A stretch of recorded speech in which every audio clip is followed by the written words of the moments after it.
Hey guys, this is AnandTech from AnandTech. We are finally back after I think 2 week hiatus with the AnandTech podcast, episode 9.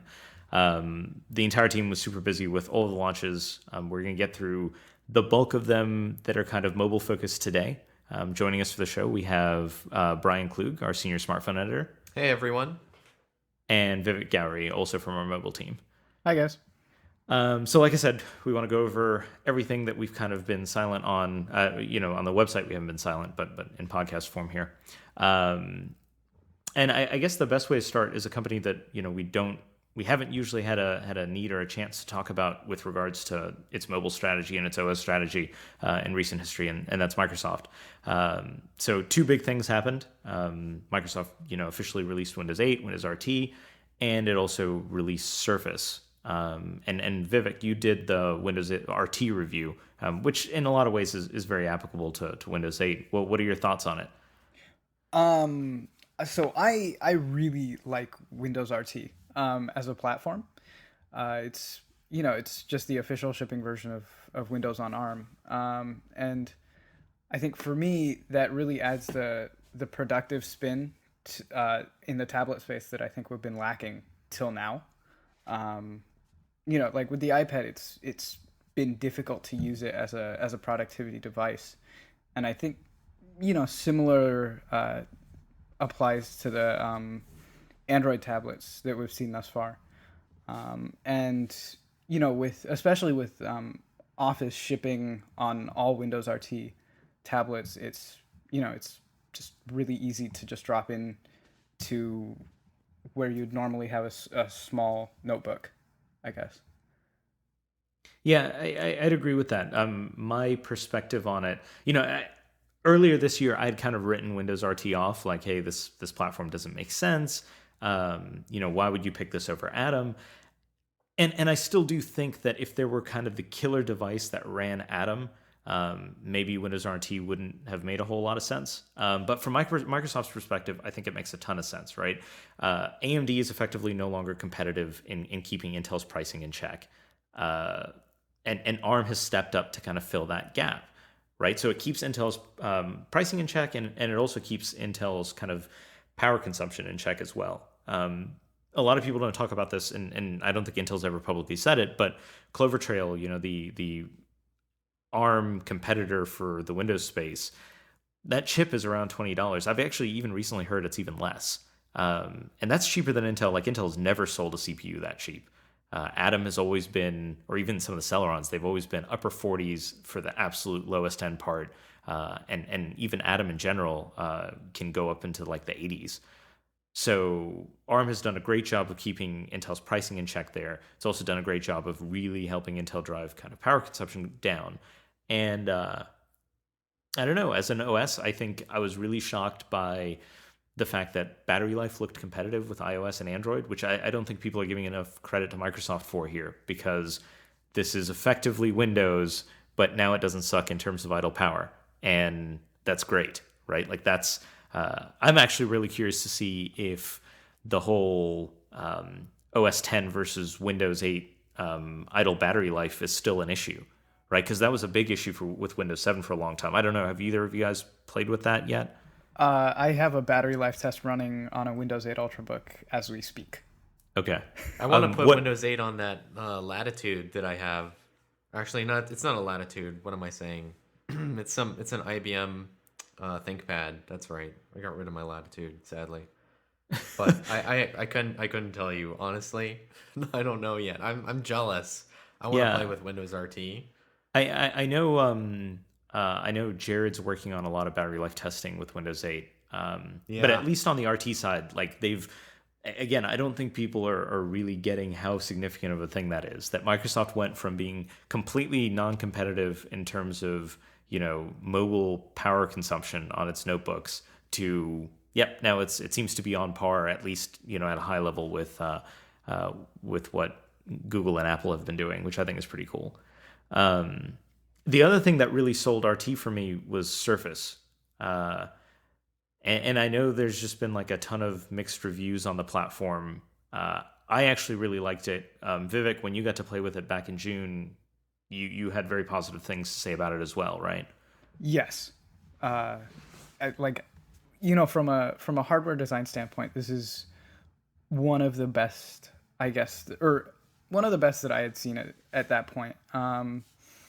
It, the integrated stand is something that is actually a big deal because Yes. it's, it kind of changes your use case, right? And I kind of took the integrated stand thing for granted because I've always had a smart cover on my iPad. But when I got the Asus RT tablet, I realized that I really just wanted to have it standing almost all the time. So I ended up keeping it in the laptop dock even when I wasn't planning on typing, just Yeah. because I liked having it standing up. Yes. And I think Microsoft, this is one of the things that really struck out to me. If you look at the Windows 8 or Windows RT tablet space, everyone seems to have just copied the design that Asus introduced, whatever, 2 years ago with the first Transformers, which I think completely explains why Microsoft had to build Surface. Because there's just no innovation there, right? Like it's just they saw a design that worked kind of well, and they said, all right, we're just going to do this for Windows 8. Whereas Microsoft actually with Surface went in, integrated an awesome kickstand. I don't think that it's still lacking some flexibility, right? Like that 22-degree angle is by no means perfect for every scenario, but it's still innovation, right? Like it's a step in the right direction. What about the And part then where every iPad user ultimately approximates a notebook? So with Surface and the tab and the stand, they just kind of got that out of the way. They were like, we know you're gonna approximate a notebook. Yeah, Here you exactly, go. right? And one thing Microsoft said was they were like, look, we wanted like an actual physical connection between the keyboard and Surface. We didn't want to rely on like Bluetooth dropping, like it needed Yeah. to work. And they integrated all of this into the design, right? They were like, look, touch cover, type cover, the kickstand, and the tablet. Those are the three things we have to get right to make the product, kind of come to market. Nothing could be an afterthought. And I thought they did a really, really good job of that. I don't think Surface is perfect, right? I do think it needs a higher res display. I think it needs a faster SoC. And I would like it to be, maybe a little thinner, a little lighter. But you give me those three things, and I think that's like a real competitor. I think that's a pretty awesome platform at that point. Today, it's just tough to recommend because you have to kind of accept that you're going to be an early adopter and know that likely in less than a year there's going to be a much better version out. It's T30, isn't it? Yes, yeah, 1.3 Interesting. gigahertz Tegra 3, which does all right. Like it's not bad. It should have gone with T37 or just something higher, though. Yeah, that's true. I know Microsoft was very, very concerned about power. Like the last thing, and it makes sense from their perspective, the last thing they want is for someone to say, oh, look, Microsoft screwed up battery life again. Yeah. Which is hilarious because when they actually get it right, almost no one gives them credit for it. Right? Well, Like they it's, take it for granted. I mean, it's part of the expectation for the platform. yeah, You that's know. very true. It just sucks. Like that would be a perfect platform for Cortex A15. I think, I think and we'll get to this in a little bit when we talk about the new Chromebook, but I think that's going to be a very, very compelling SoC for mobile devices next year. Any other Specifically thoughts? tablets, Yeah, not definitely on necessarily tablets. smartphones yet, I don't know. Like it's unless we have big little. the Nexus 10 battery life results that you ran thus far don't look horrible. No, they didn't look bad at all. What we need to do is actually run 4D on it. Like we need to run the higher CPU utilization smartphone test to see I'll how totally much do it. that. Yeah. Yeah, because that'll tell us like how much it's going to drop by just having the A15s more active.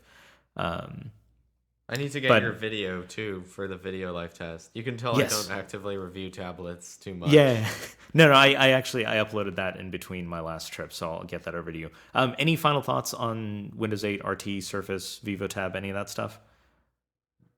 I have a question. Yeah, go When are we gonna see the Surface with Windows 8 Pro? Like I want a pen.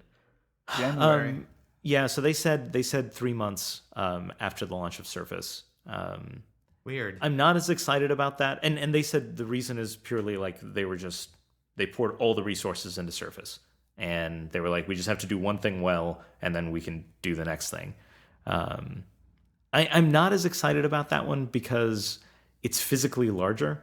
Like I wish they had done that Yeah. in the same 10.6-inch chassis. I'm playing around with the Samsung.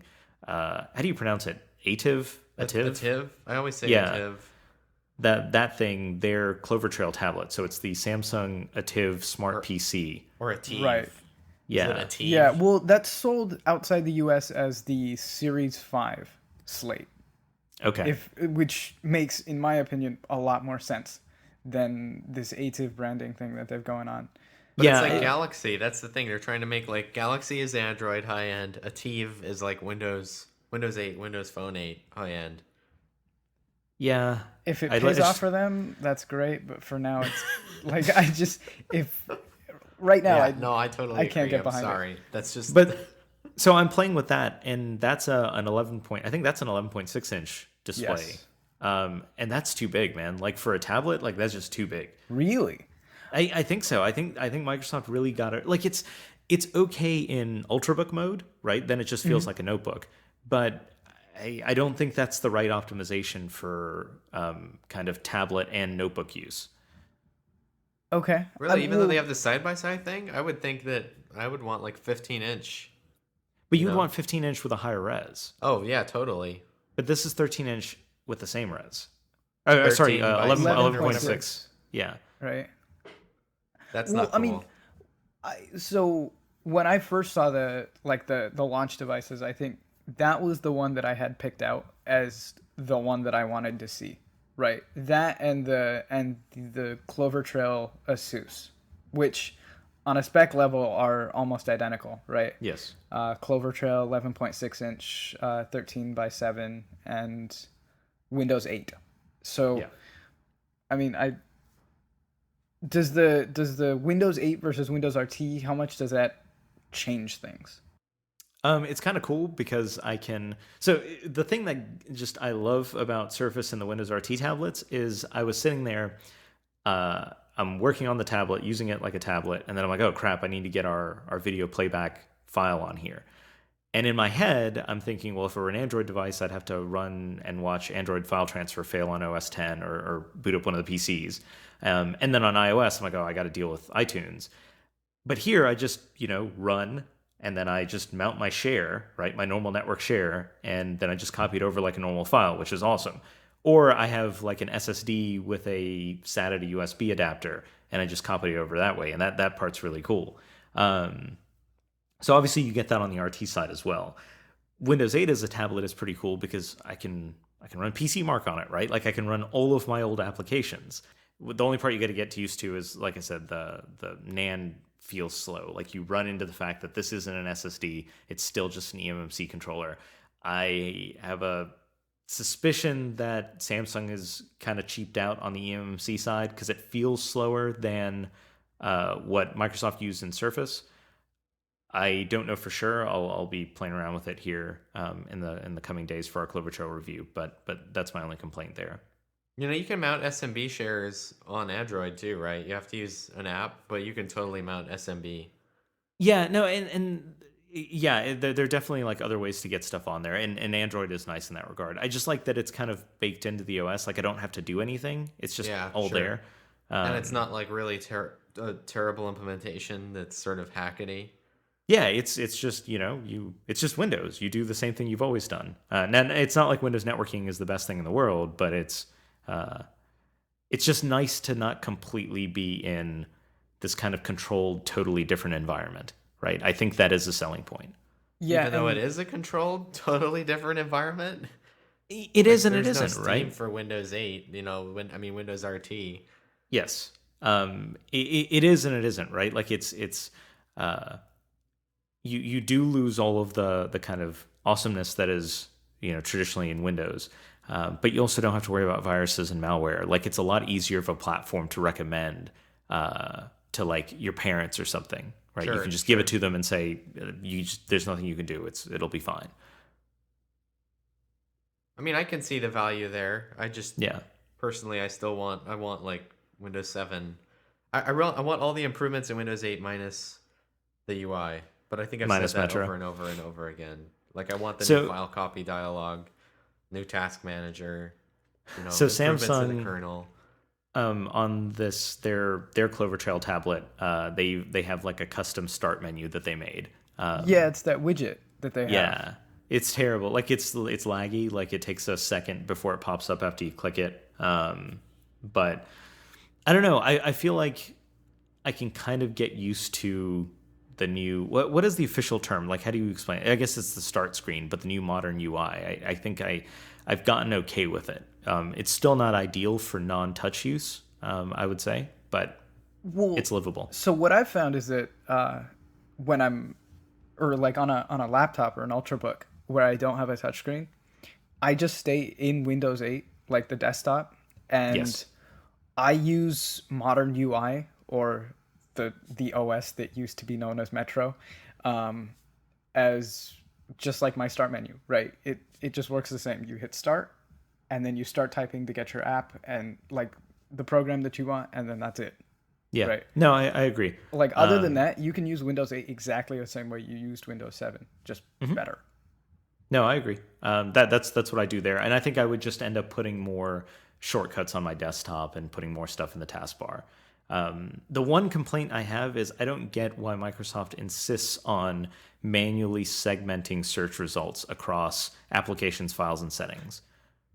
Yes, that's always one that weirded me out a little bit, as well as sometimes in their search dialog, if you're within an app, for example, right, like within the App Store, you have to make sure that the search results that you're getting are actually for the App Store and not for everything else. Yes. And Microsoft still doesn't like they don't fully search your entire drive, right? When you search, they still only like prefer and index certain folders. I think that's a setting even that you OS can 10 change, is right? like that.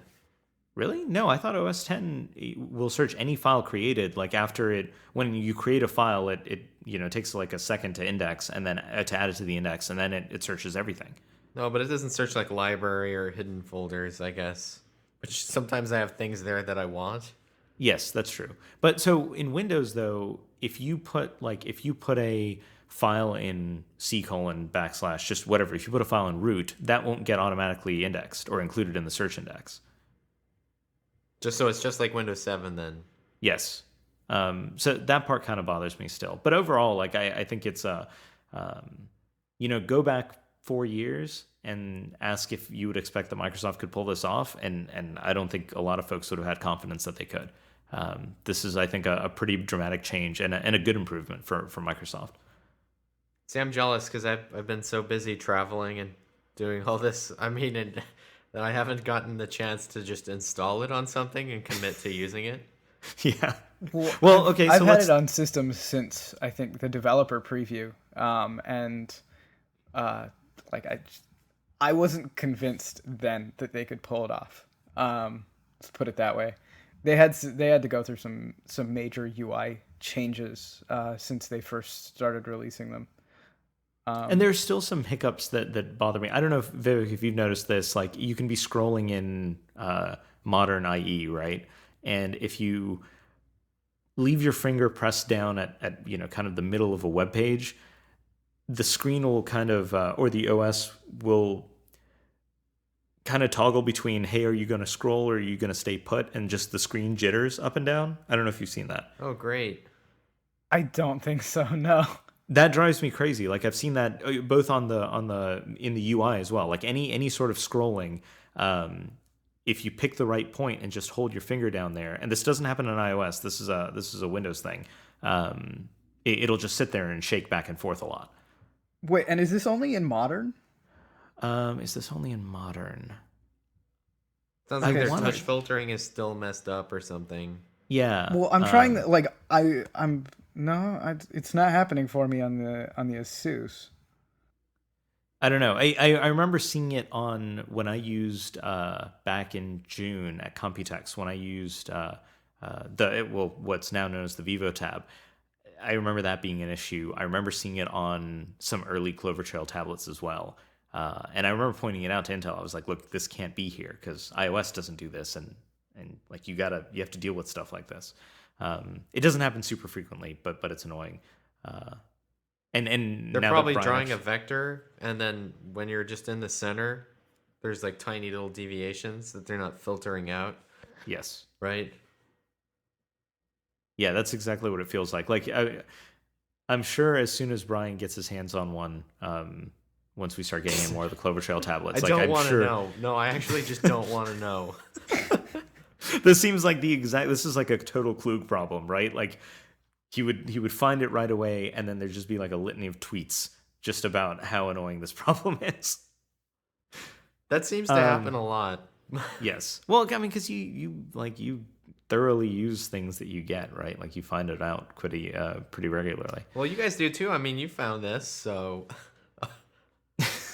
I just rage out on Twitter apparently. No, it's been driving me crazy too, and like I don't know. I don't know why it gets through QA. Like someone else has to have encountered this.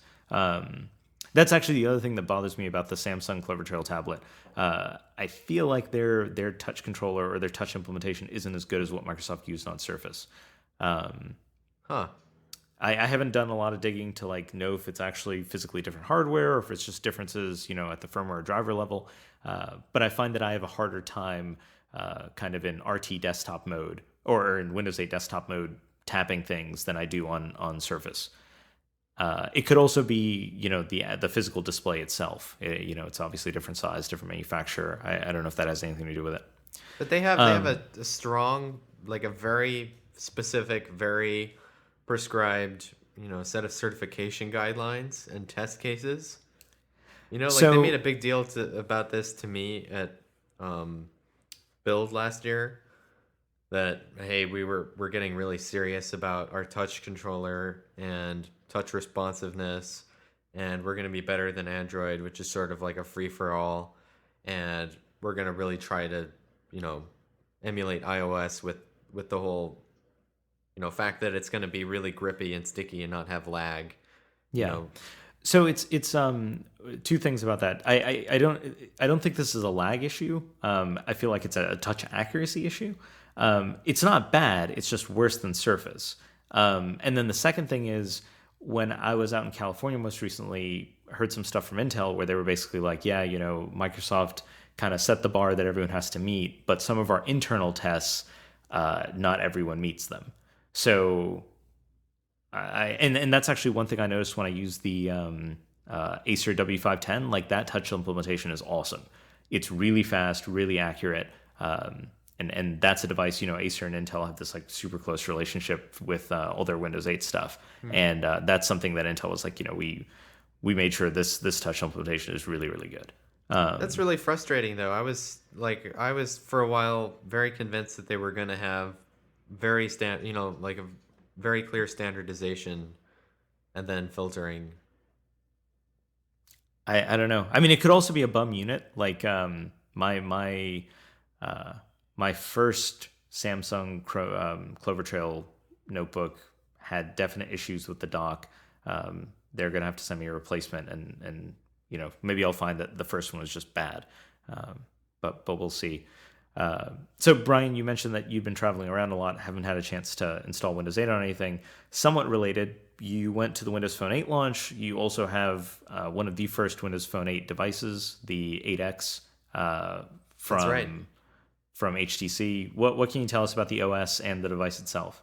Yeah, so while you guys have been off playing with Windows 8 and Windows RT, I've been playing with the phone equivalent, and honestly, it's very similar still to Windows Phone 7, but it's a completely different kernel. So it's using the same kernel as what's in Windows RT.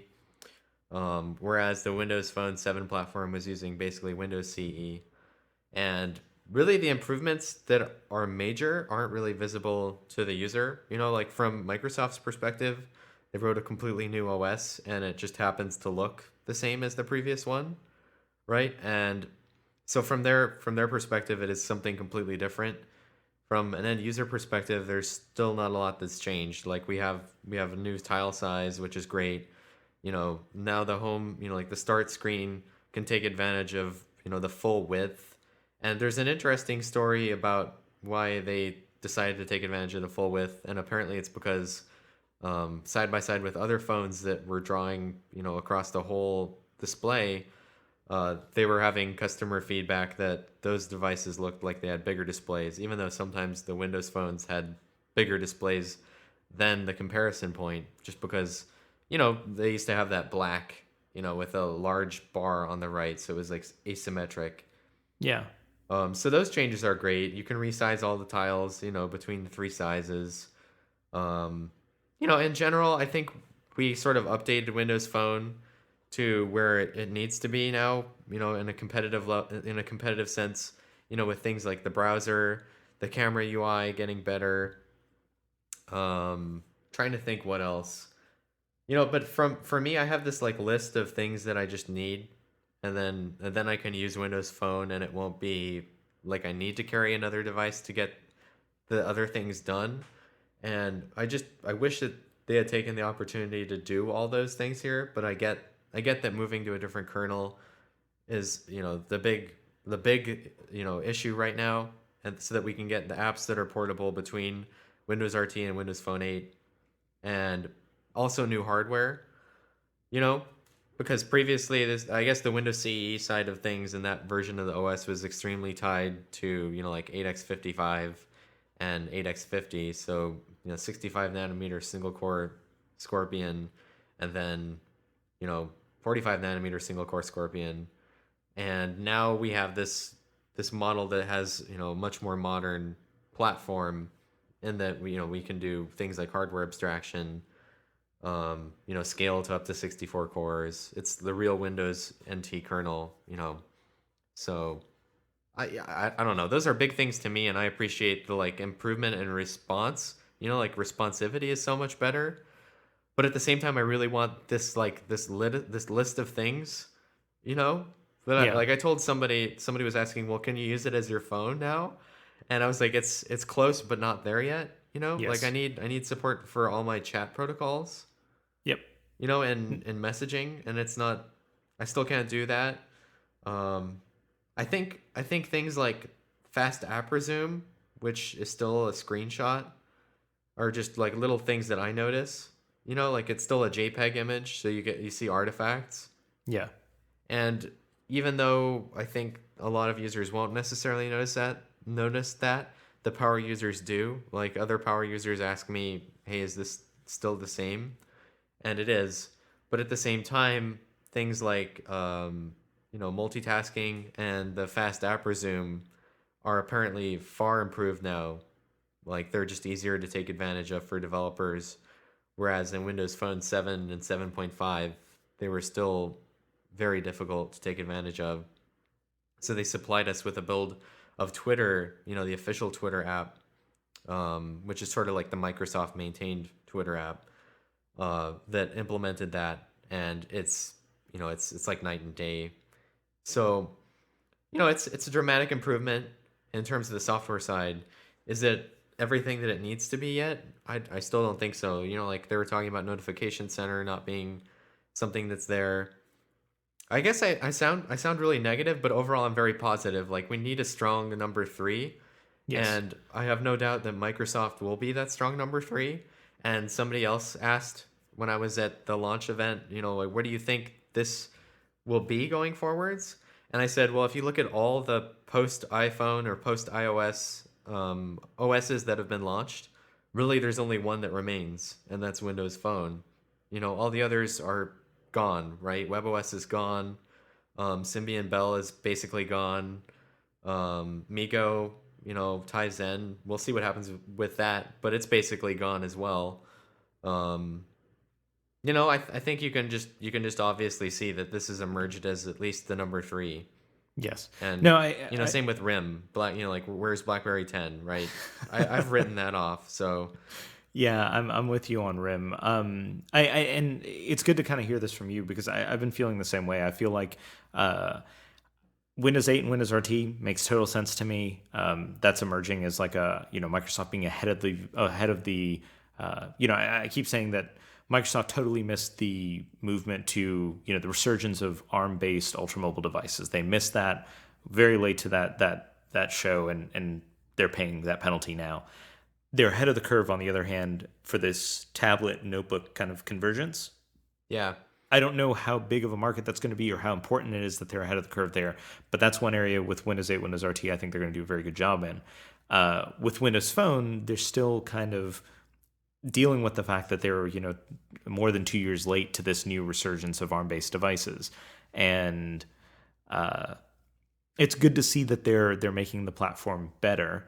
But I'm with you. I don't see anything that kind of fundamentally makes it a, hey, pick this over iOS or Android kind of platform. It's still a, if you want something that's truly different, here it is. But they haven't really exploited a lot of the, I guess, synergy that they could with the rest of the Microsoft ecosystem. Well, I mean, they have things like Smart Glass. They have the Office tie-in with SkyDrive.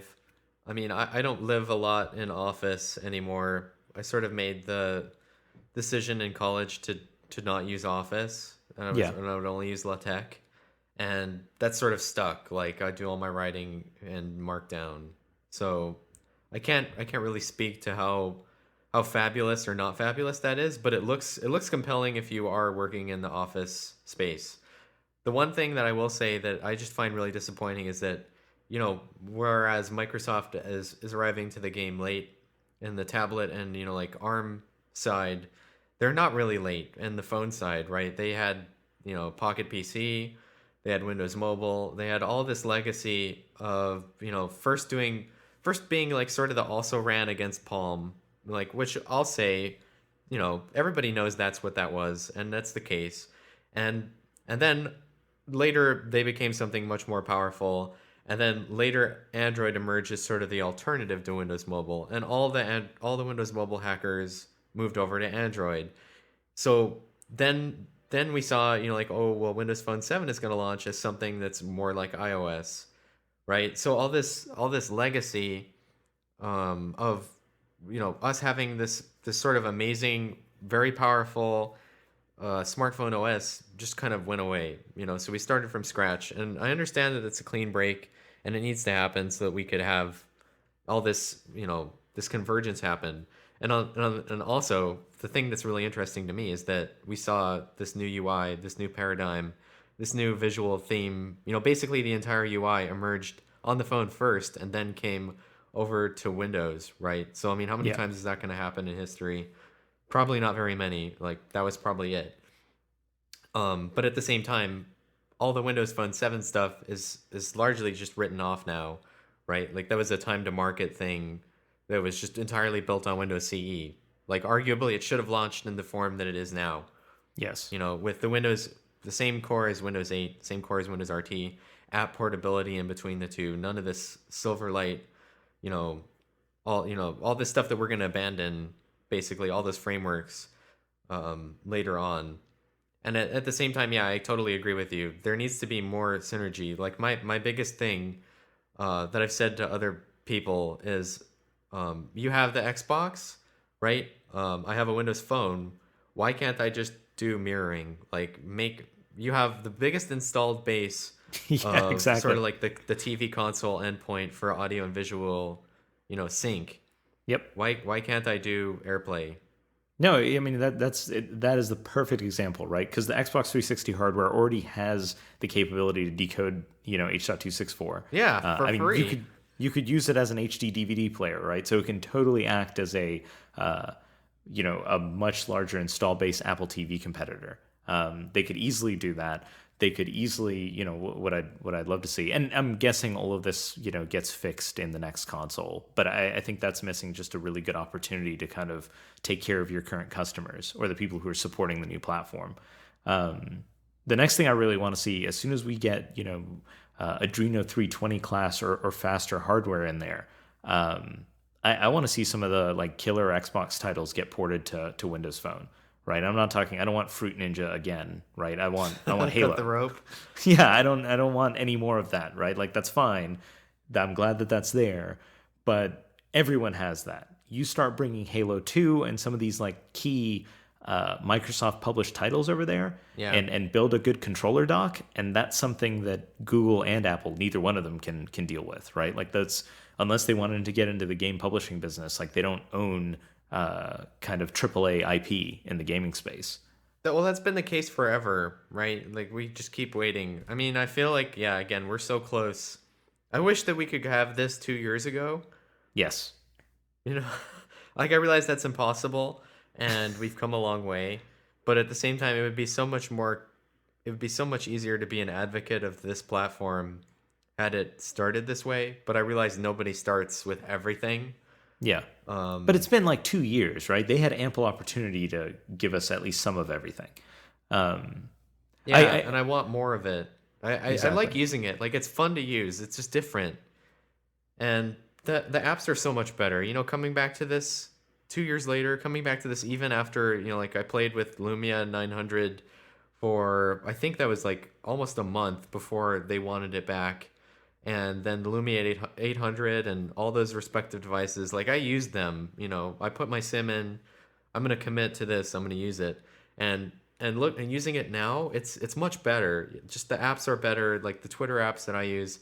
But at the same time, I need things like Dropbox. You know, I need things like all my chat protocols. I would like alternate browsers.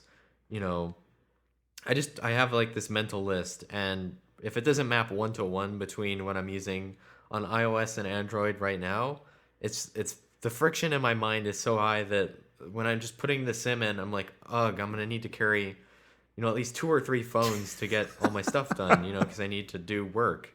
You know, Yeah. like if I leave my desk, and I go sit somewhere or traveling, I just, you know, like I can't not do things. Yeah, I think for me the chat protocol is the one that's really lacking. I feel like messaging in general is a missed opportunity, right? Both on Windows Phone 8 as well as like Windows 8, Windows RT. The messaging app is just it's a missed opportunity because Yeah, it's they need to built in. deliver like iMessage or something, you know, like that level of integration. I agree. And I think that's like people are really underestimating how key uh, Apple using iMessage is, right? Because it inherently makes you, if you are an iDevice user and you've got iMessage, and let's say 5 of your 10 folks that you normally talk to also have iOS devices, it improves your user experience there and kind of inherently, uh, I don't know, I feel like it biases those users towards always staying in the Apple ecosystem.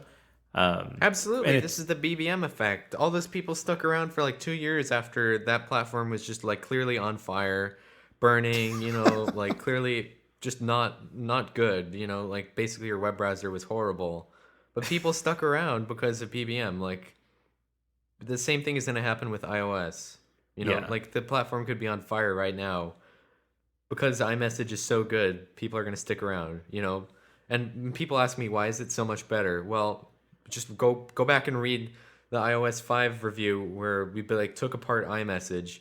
It's better because if you send people like a picture and the receiving and it's terminated on a you know a device that has Wi-Fi and you're on Wi-Fi, then you get the full res image, right? None of this MMS 300 kilobyte or less, you know, depending on what the gateway wants thing. yeah. You know, read reports, delivery reports, it's packet switched, it's not circuit switched. You know, there's none of this like best effort delivery nonsense where things just sort of disappear into the ether through the SMSC. Yeah, and like again, these are friction things, and it's the friction when you're trying to sell someone on hey switch for your OS choice completely that gets people, and I really feel like the Windows Phone positioning is as something of a feature phone alternative. Like it's designed to be easy. It's gonna obviate that market entirely, and it just sits in between somewhere between, you know, like iOS, Android, and then here's feature phones. It sits in between those two and that one. Yeah. No, that makes sense. What can you tell us about the Windows Phone 8X by HTC? I played with it a little bit at the launch event, but you've been using it for quite a while now. How do you like it? So I really like the 8X. I think this is the big thing too, that the launch isn't necessarily all software, even though it's Windows Phone 8. It's also the launch of two really and a lot, well, I guess more than two really great pieces of hardware by OEMs that maybe not necessarily in the past gave Windows Phone their best effort, um, which is putting it nicely. But with the 8X, we see hardware that is really top notch. Like obviously HTC decided we want to bring the best of our industrial design. We want to bring the best of what we can do in terms of, device layout. And they took this sort of novel approach to how we're going to lay out this, the sandwich of components inside the smartphone. So instead of having like a battery on one side and then like an L-shaped board and then display sitting on top, they decided, hey, we're gonna do display and then battery to get the largest 2D space possible for the cell, and then on top of that, we're gonna put the PCB. And so the result is this phone that's like, it's different. It's shaped kind of like a pyramid, and it cups in your hand really nicely, and the edge tapers are great. And even though it's like a centimeter, like I was actually shocked when I was putting the table together. It's like a centimeter, but it doesn't feel like a centimeter at all. It doesn't feel thick. And Wow, I didn't obviously realize the it was neon that colors thick. are great. They have a great front-facing camera. They have a great back-facing camera. Maybe it's not as good as the Lumia 920's camera, but it's still very good. Honestly, the hardware is just exceptional. I think it's awesome. The time that I've spent with it, I have no complaints. Even on this pre-release hardware, and then we were given the pre-release 8X on AT&T later on, which I haven't tried because I have all my stuff on the international one, and I live in an area where AT&T doesn't even have LTE, so it's kind of lost on me a little bit. But it's great. I mean, I think if you really want camera, 920 is the one to get. If camera isn't your number one thing, then go for the 8X, just because it's a better overall in-hand feel for me. I mean, there are trade-offs like the display. I think the clear black thing is important on the 920. They have a better touch. So obviously there are trade-offs, right? Yeah. But I'm a very big fan.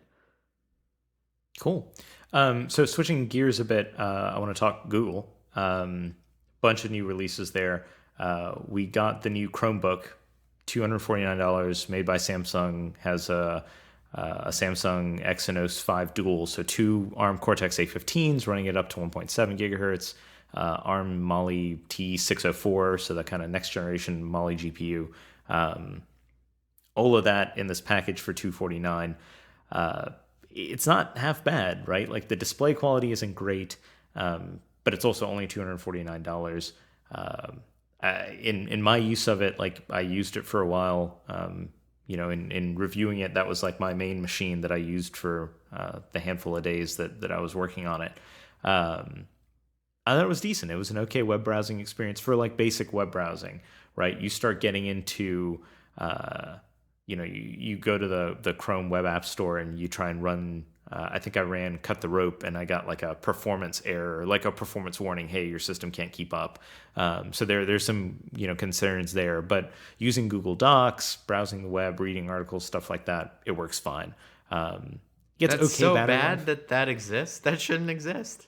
I know it's still like it's not like x86 class hardware, right? Like I should say core class hardware. But as like a kind of dumb terminal that lets you browse the web and type in Google Docs, I think it works. Decent build quality, like the whole thing feels very plasticky. And they went to, I think it's a 30 or 31 watt hour battery.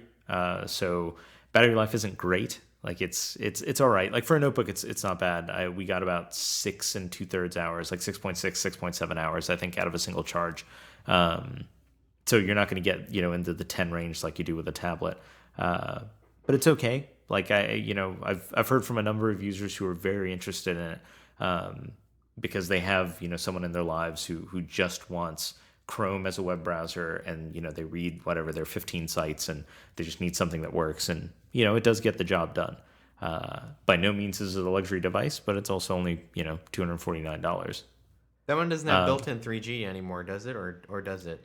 No. For $249, you get there's actually like a SIM slot on the back of it, but it's just empty. Like you can the slot is open. You can pull the cover back and look at it. But if you stick a SIM in there, it's just gonna like fly into the chassis. Like there's nothing even stopping cool. you. They didn't even put like a plastic stop. No. Okay. Admittedly, I didn't try and put anything in it. Okay. But I opened it up and I looked behind it and I'm like, there's nothing here. It's just But they have the so intention to ship probably like a Gobi platform or something, and then There's case a stickers them in. 3G one coming for 329. yeah, that's what I It's Oh, see. just okay. not shipping yet. So that was And I'm always the curious. coolest part of the CR48 to me, is that yeah, you could play with that. Yeah, and then you'd also get like I thought their free 100 megs of downloads per month for 2 years. I thought that was always kind of interesting. Um, Yeah, I tried to give that to my grandma. Like, hey, do you want to internet? It's free. You can't break it. yeah. But the answer was no. No, I don't want the internet. So, anyways, I thought the platform was cool. It gave us a great first look at the ARM Cortex A15, which ended up just destroying Atom. Like if anything is worrisome to Intel, it should be this. Because we at least in our JavaScript tests compared to dual core Atom, we were showing 40 to 60% gains at relatively similar clock speeds, which is a pretty big deal. Like, I don't know how much Intel is going to get out of the next Atom core. A 40 to 60% or even larger gain would be very impressive for one generation. There is also the fact that the Atom core is effectively 5 years old, so it would be more like 3 generations of improvement in one switch in architecture. But I think it's a very compelling performer. But the new And Atom is then out of order. Like, I think we can say that. No? Or yes, yeah, no, hypothetically, air no, quotes. I think I confirmed it in some article a while back. The Silvermont core is out of order. We know nothing about it. Yeah. Nothing So other than that. yeah, exactly. Nothing other than that, and the fact that Intel has a ton of experience in building really good out of order cores, right? So like Cortex A9 is out of order, but it's very limited in what instructions it can reorder and in how many instructions it can look back and figure out like in the size of its basically its reordering window. A15 improves that. I don't have a good feel for how much. But I think it's a safe bet to assume that the out-of-order engine that hits Atom is going to be fairly robust. And then that'll be where Intel hopes to kind of gain a lot. You know what was really laughable about that thing is the WebGL stuff. Oh, just how much faster it Yeah, was which than... is weird. Which is weird to me that it says that it couldn't do games or anything from the Chrome store, because like clearly it was just wiping the floor. Yes. I mean, Mali T604 is like and we're going to talk about this in a second when we get to Nexus 10. It's a very capable GPU for a mobile device. And what Intel was shipping in the Atom that I compared it to, which was the old the previous generation, Atom core, that was still GMA 3150 graphics, which was just not very good. Yeah. So let's move on, right? The other big thing from Google, Nexus 4 and Nexus 10. Brian, you have both. Which one you want to start with? Well, why don't we talk about the Nexus 10 since we're on that subject, the Exynos 5250, or I guess Exynos 5 Dual, Yeah. and T604 and A15 thing. What are your... So we did the performance preview of that already. It did okay on the CPU side, but all of those tests are real JavaScript based. That's more of a reflection of the state of Qualcomm optimization. Or not, sorry, no, that's actually, no, wait, that's on the Nexus 4 side. The Nexus 10, did that do... Well, that, so both are the same. Obviously, when you ship a tablet that's based on just AOSP, there are no OEM custom V8 libraries included. Hence why we see the performance deviations that we do on the Nexus 4 versus the Optimus G, and on the Nexus 10 versus we don't really have a Nexus 10 platform that Samsung has shipped. But I mean, the performance was clearly, beyond anything else just because it's A15s. But it could probably be even better. I don't know how much of ARM's how much ARM works with the V8 project. I know that there is like single digit number of people that work on the ARM, ARM v7 version. So, and then like when you have OEMs that are working on their own version, like Qualcomm, one tailored for Crate, they try to upsource whatever they can, but whether or not it gets, accepted is just a matter of politics and who the maintainer is and all this open source, political stuff. So that's the answer to why we see such strange performance. And of course, the Nexus 4 that I have, I believe, was thermally throttling, and I actually don't believe it. I know it because I reset the state tables and then ran some benchmarks and saw that it was not a 1.5 gigahertz core. It was like 1.153. I forget which state it is. It's not like 1.2, but it's almost 1.2. So that's really bad. I don't get, because the Snapdragon, the dual core Snapdragon versions, platforms that you've tested, those don't throttle, do they? Optimus G gets quite hot, so I will say that. But none of the 8960s have ever throttled on me. But I mean, I have Tegra 3 throttle all the time. So do you think it's just a quad core thing? Yeah, I mean, obviously their power profile is different. I think it could also probably have a better heat spreader. When I took it apart, there's not a lot of like interface. And I take everything apart. So, personally, I think they're throttling a little bit too low. Like the external chassis temperature was around 110 that I measured with my contactless IR thermometer that I normally do. Whenever I feel something getting hot, I just whip it out and I'm like, what temperature is this? I've seen other devices go much higher before thermally throttling. So again, there's something of a like comfort. It's sort of an OEM case by case thing. I know that there's an XML file inside the device which sets what the thermal cutoffs are, and I believe some of them were at 60C, which seems a little bit low to me. But I mean, I don't know. It's not really my job to figure out what should they be, but I know that it is throttling, or it did previously, and then I ran some tests in the refrigerator that were closer. So we'll sort that out. So here's an interesting question. Do we know, is APQ 8064, is that still on 28 nanometer Yes. LP? Yes. Okay, so it's not using HPM or anything. Correct. They would make a big hoopla if it was the other one. Okay. So this is still, and it would be much higher clocks. This is just the 28. Got it. So we deviated a bit. Tell us about Nexus 10. What's the display like? What's the usability like? It's priced. It starts at $399, so there's like that inherent $100 advantage over the iPad. Yeah, it's $399. You get a 2560 by 1600 WQXGA HD PLS display. That's 10 inches, and this is of course the like point of contention that everybody's having with sort of the notebook space is why do I have a notebook that costs way more and I have a terrible display? So, I mean, yeah, that's a topic for another discussion entirely, but the display on the Nexus 10 is awesome. Like it is really good. Just in terms of I can't see the pixels at all because it's 300 ppi. Yeah. And the numbers that I ran were pretty positive. Like they could be a little bit better, but they're very positive. Like I think the white was like just short of 400. Their contrast was just shy of 800. The calibration details that I ran, it looked to me like somebody had actually tried. The gamut isn't sRGB. The iPad is still the only thing ever that's like straight sRGB, and and the iPhone 5, but it's close. Like it's very. I think somebody clearly tried, and there's nobody at Google whose job description is calibrate displays.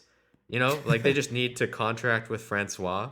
Yeah. Like just pay him, like he'd totally do it too. Just like pay him money, come in, fix their display, and then ship the thing. Like there's nobody that does that. That's 20% time thing. So I'm very impressed, and in the context of what I've seen in other devices, like it's very good. How is smoothness of UI and everything? Oh, it's right? It's really smooth. Like I'm just flicking it back and forth right now. Like the launcher, totally smooth. Still, just like that. I think they have the memory bandwidth to do it, even though it's 2x32. Well, no. So it's 2x32, but at 1600 megahertz data rate, right? Like they. Oh yeah, so it's way high. Yeah. Yeah, because it's they didn't go 128-bit wide. At least this is what I saw when I tore down the Chromebook, right? They have Assuming it's the same in here, yeah. Yeah, yeah, exactly. At least on the Chromebook, it's 2x32, but they're using DDR3L 1600. Did anyone tear Interesting. down the Nope, Nexus no, 10? nobody's taken this apart. Okay, that'll be. I'm really curious, but I And this think I one think doesn't look like it's easy to take apart. Like I'm not sure where to start. There's this weird no. thing on the back. So the back has this place next to the camera that's like a cover, and you can peel it off, and there's the FCC ID and stuff underneath. Mhm. And it's very weird because there's nothing under there. Like it's where I would have probably hidden an SD card or a SIM card. Like if I were actually intending to do that and designing a Yeah. tablet, but there's nothing under there. So that's kind of strange. But I mean, the rest of it is really good. Everybody was talking about like, oh, it's rounded. It looks so ugly. I have a personal thing against like when people just are like, that's so ugly, and they only see a render. Because I always am like, well, what designs have you ever made? How are like this is like that's the lowest common denominator of analysis you can possibly ever offer. Is I think it looks ugly. Well, cool story, bro. Like hold it in your hands and then tell me, like, actually it being rounded is actually pretty nice. So it's And comfortable to yeah, hold. it's You like the form comfortable and it's factor. thin. When I go hold an iPad, I'm like, I don't want to hold this above my head in bed. That's what I think when I Yeah. go and hold an iPad 3 and iPad 4. I think, oh my gosh, like first of all, the body isn't designed to like hold your arms above your head all the time. Like the Yeah. blood just drains out. So having something that's thin and light does make sense for a tablet if we're talking about like I'm gonna watch a Netflix video in bed or Yes. something. And I don't know. This is just my personal take, and that's a use case that I think is important. But it's thin. It feels a lot like a 10.1 to me. Like this is clearly a Samsung design. It's plastic, which isn't too bad, but could be better. The thing that's a little bit strange is they have this rubber feel on it. Hmm. Like I feel like they went clearly somebody at Google understands the importance of in-hand feel and the perception and perception thereof, because the Nexus 7, the Nexus 4, and the Nexus 10 all have this rubber material. And that's the real deviation on the Nexus 4 from the Optimus G, is this like rubber ring around the edge. So that's what you're touching most of the time. And on Yeah. the Nexus 10, it's all rubber, which is great, but leaves fingerprints. So somebody's clearly thinking about this stuff, and it's like piecemeal. It's not everything, but it's close. I don't know. I like it a lot, and the apps are better again in terms of things that scale to tablet, like Plume. Plume is excellent. Like I can have all three windows open: timeline, mentions, favorites, or like direct messages. And so it's not just like a scaled version of the straight phone UI. It's like a logical, layout where you Yeah. get more things. And I realize that those are few and far between, but there are a surprising number of them that are things that I care about, like my IP cam viewer.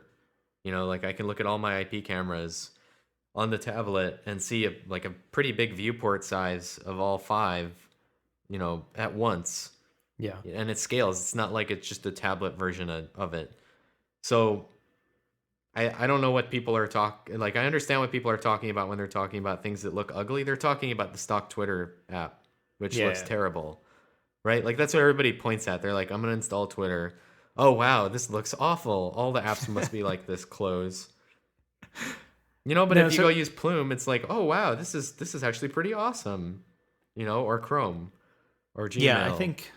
I think it's really important that there is now finally like a true flagship 10-inch, high end Android tablet that's out there, and it's also priced appropriately. Like at $399, I think that's where it should have been from the start. And I don't know, we're seeing this very, at least in the phone side, there's always kind of been these more compelling non-Nexus branded devices that are out there, and you have to kind of make this decision of which one you want. Right. But here they went for absolute best in everything, which I thought is great. Well, I mean, you could make the case that existed with the Zoom, even though the Zoom was priced way out of where it should have been, and that was Yes. a Google experience device too, but it wasn't a Nexus. Yeah. So somebody is, being very strategic about, we understand the need to have, like the canonical message across all of what we want to all of what we want to sell as this is Android. And like you said, exactly, for the 10-inch size, this is it. Yeah. And the rear facing camera is pretty decent. It has 2x2 Wi-Fi, dual band. It actually has the newest Broadcom combo with 2x2 Wi-Fi. Like, I was very, very surprised to see it. It's the one with the long part number that I can never remember, which is curious. I feel like we're seeing, with the arrival of Surface and the Windows 8, Windows RT tablets, I feel like we're seeing that kind of around 10-inch tablet market divide into, more content consumption oriented devices and then the more productivity side. So clearly Nexus 10, you don't have the keyboard dock. It falls more on the consumption side, but it offers kind of a spec parity and in some cases, greater spec alternative to the iPad if you want to stay in the Android ecosystem, which I think is important. I don't know how big that market is, but it's good to see that there's, Google's at least offering a solution there. But what I really want to hear your thoughts on, and we're going to get to the new iPads in a second. But what I really want to hear your thoughts on, Brian, are the Nexus 4. So I was telling you about this offline. I remember when it was announced, and at a high level, you hear the specs. Quad core S4 Pro, that's all right. It's not bad. Adreno 320 is decent. No LTE, and it's priced at $299. At a high level, that doesn't sound all that kind of earth shattering. And then I remember there was this key moment when it clicked for me, right? Just like hearing you obsessing over DC HSPA plus and at first I was like, I don't know why Brian cares about this so much, but then it sort of clicked and I was like, well, this is a $300 unlocked device out of contract. Like, you own it. You don't have to, kill a guy if AT&T says, hey, you owe me a favor. That's none of that comes with the package. And it's kind of optimally built for T-Mobile, which happens to offer you really, really good off-contract data plans and just overall pricing plans. And now, viewed through that light, it sounds awesome, right? Like, this is now an excellent as a device. T-Mobile user, I have not been this excited about any phone in quite some time. Like, Pentaband DC HSPA Plus at $300 unlocked is yes, sold. I'm in. Where can I sign up? Right. Yeah. So Brian, tell us about the phone. Is it good? Is this really? Because it sounds to me like this is a very disruptive thing. It has the potential to be very disruptive if it's a good device. So is it a good device? That's right. So before, just to go back to the Nexus 10, I finally remember what part number. It's BCM 43241, which is their 2x2 thing. But anyways, I think you put the nail on the head that the point originally of Nexus was to disrupt the sort of the way that phones are sold in the United States, which is, of course, you go to the phone store, you buy something, it doesn't matter what it is, and you sign a 2-year contract, and you pay $199 or or $100 or $50 depending on what tier it is in the carrier's lifespan for the device. So the promise always was, oh, well, we're going to change that by selling phones directly and sort of introduce people in the US. And you have to, I know I'm going to get yelled at because this is a very American-centric view of things, but at the same time, Google is an American company. So their strategy is fix things here first, even though the rest of the world has this already fixed. That's just the reality of it. I'm not being I'm not being nationalist or something. That's just the context. So that they never truly delivered on that promise with the first Nexus, right? Because it was designed for 3 bands. It had 2100, 1700, it had 2100 AWS and then something else. Or maybe it wasn't even 3 bands. No, either it was way, 3 bands. Yeah, either way, it was not like the standout that it needed to be. And that always struck out at me as being very weird. Because you have this one on one side, you have the message that, hey, we want you to buy this phone and experience a lifestyle that's completely detached of the carrier subsidy, outside of their their control. But at the same time, really effectively, it only worked on T-Mobile until later on you got the AT&T version with 850 and 1900. And then this carried through the Nexus S too, which was very surprising. And then finally we got a Galaxy Nexus, and it's sort of, it's pentaband, but the RF performance of that phone was just always subpar, and I just have a lot of issues that I'll write about with that particular device. And the But SoC now we was have horribly dated. yeah, and when it was hit. always expensive too. So we now and only later on did it finally come down. So now we have the Nexus 4, and like you mentioned, it's $299 to begin with, $349 if you go to 16 gigs, and you get DC HSPA plus, so dual carrier, basically able to aggregate two 5 megahertz WCDMA carriers, and there's no caveats. So this is finally years later the actual realization of that goal, and that goal always was let's disrupt that space. Let's deliver a phone that's close to cost as possible. Let's make people shop for things without the carriers being involved. And unfortunately, the reality of that does mean that for the moment there's no LTE. And the reason is that, you just can't deliver all these LTE bands and only have it be one SKU. So those are just two orthogonal things.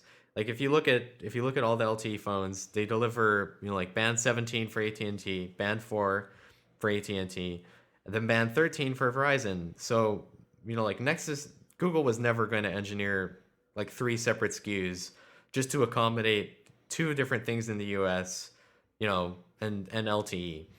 And at the same time, their sort of transparent target for Nexus has always been T-Mobile, and they run dual cell, or dual carrier, and it's clearly designed for that. And at the same time, we get a massive improvement on the RF side. This has the latest, transceiver. This has WTR 1605L, MDM 9215.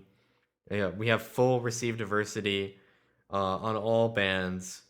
This is phenomenal, and all for that price. So we have the latest and greatest hardware for $299, and if you want more storage, for $349.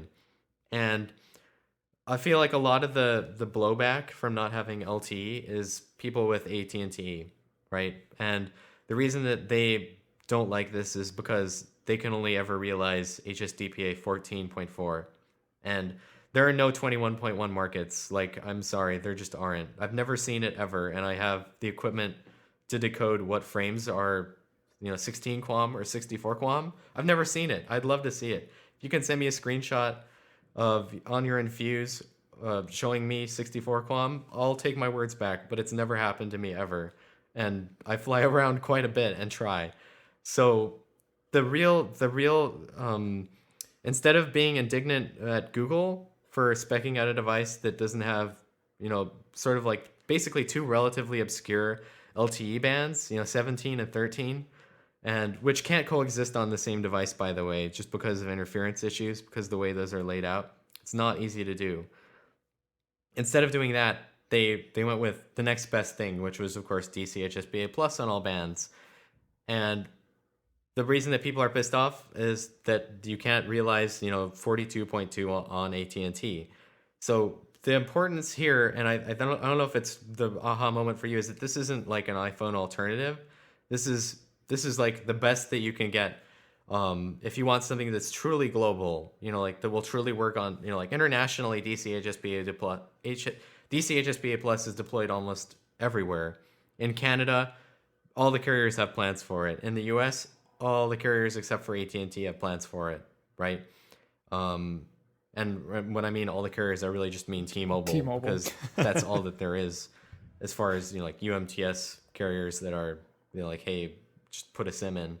Yeah. So that's the context, and you can say what you want about, oh, well, I wish I had LTE. Really, instead of being indignant at Google, you should be indignant at AT&T, because it's just a matter of flipping the switch, and enabling that category, and the carriers will aggregate up. And I just don't understand why that's not in the roadmap. I do understand to some extent what they want to do there, and it does make sense, to make people go to LTE, and then they can reform all that stuff, because now we're talking about reforming on band 2 and 5. So PCS 1900 and 850 are going to get reformed for LTE. They might not ever even deploy LTE on Band 4 AWS. We'll see what happens. So there are all these things at play, but really, like, Google doesn't care about that. They want to deploy the best phone that they can at the best cost, and to their credit, that's what this is. And that's really all I have to say about it. And I'll enumerate all these points in words probably better than I have here, Well, just speaking out Brian, loud. But let me ask you this. Tell I, us about the device itself, right? Display quality, is it a good phone? absolutely. LG is one of the display suppliers for Apple, so they know how to. LG Display knows how to make displays. The display is actually really good. On paper, the specs are, actually very good. In our measurements, it's like close to 500 nits. Contrast is above 1300. The colors could be better. This isn't a fault so much of the display as it is, again, there's nobody at Google whose job is like sit down and calibrate this, you know? Yeah. So that could be way better. Again, that's just like make Francois fix it, or like somebody that wants to. Yeah. They could make it way better. In-hand feel is superb, again, because I feel like this is a real emphasis for somebody there, because it has rubber on the outside, and that's primarily what you're gripping. And when you go to a wider form factor like this, because it's 1280 by 768, not 1280 by 720, so it got wider. Holding it in your hands does become more difficult, and the mitigation with putting rubber is a great one. And I think the glass on the back, you can go both ways. I like the feel of glass. It feels very slick, but at the same time, I have rubber to grip onto. That's good. It's phenomenal. Honestly, the Galaxy Nexus for me always felt kind of plasticky. Yeah. And it's specifically like there's a sharp point at the very right and left where the glass meets the plastic like cage, and that's always been uncomfortable. On this one, they sort of rounded it off. So there's glass and then you meet the chrome, but it's not sharp. And they got rid of the kind of gimmicky like concave curve, which I never fully understood.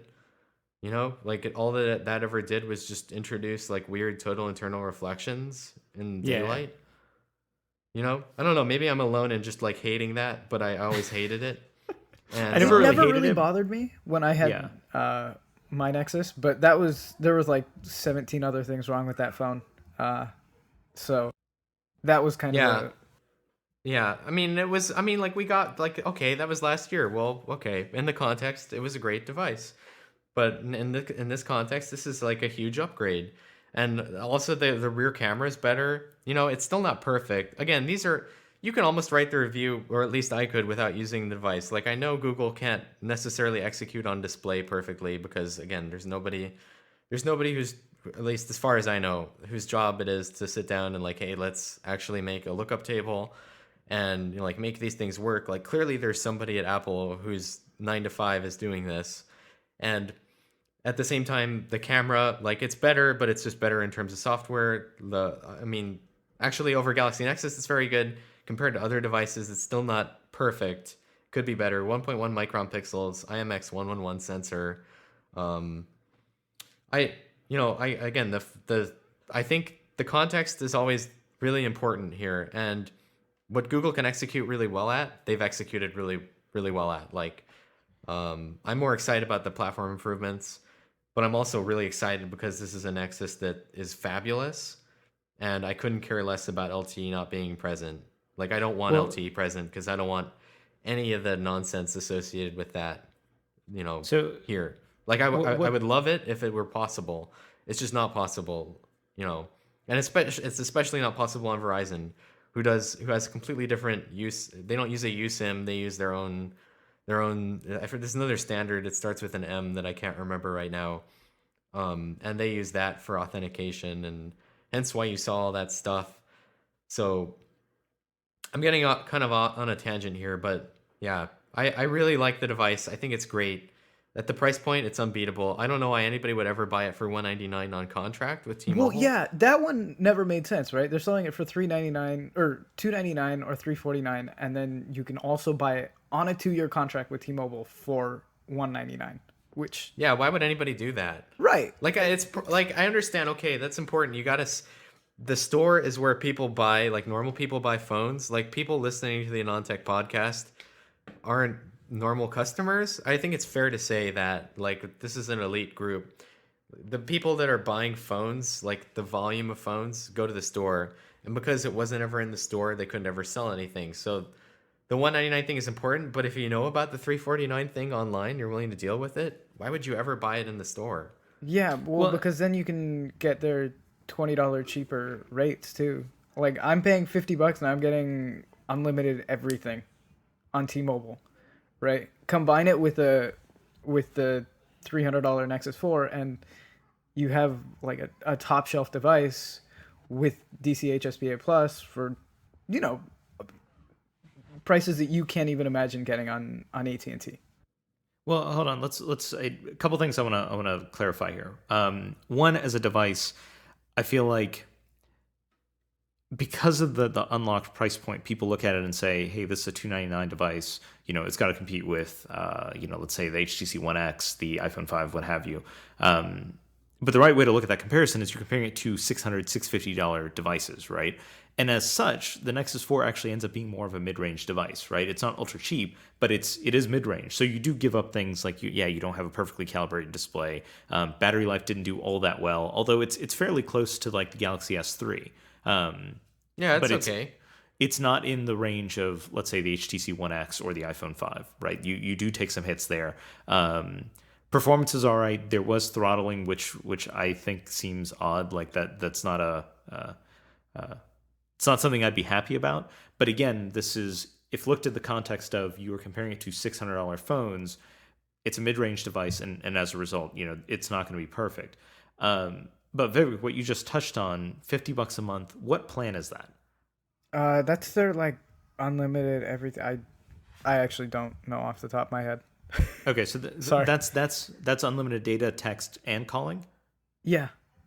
And is that with or without a contract?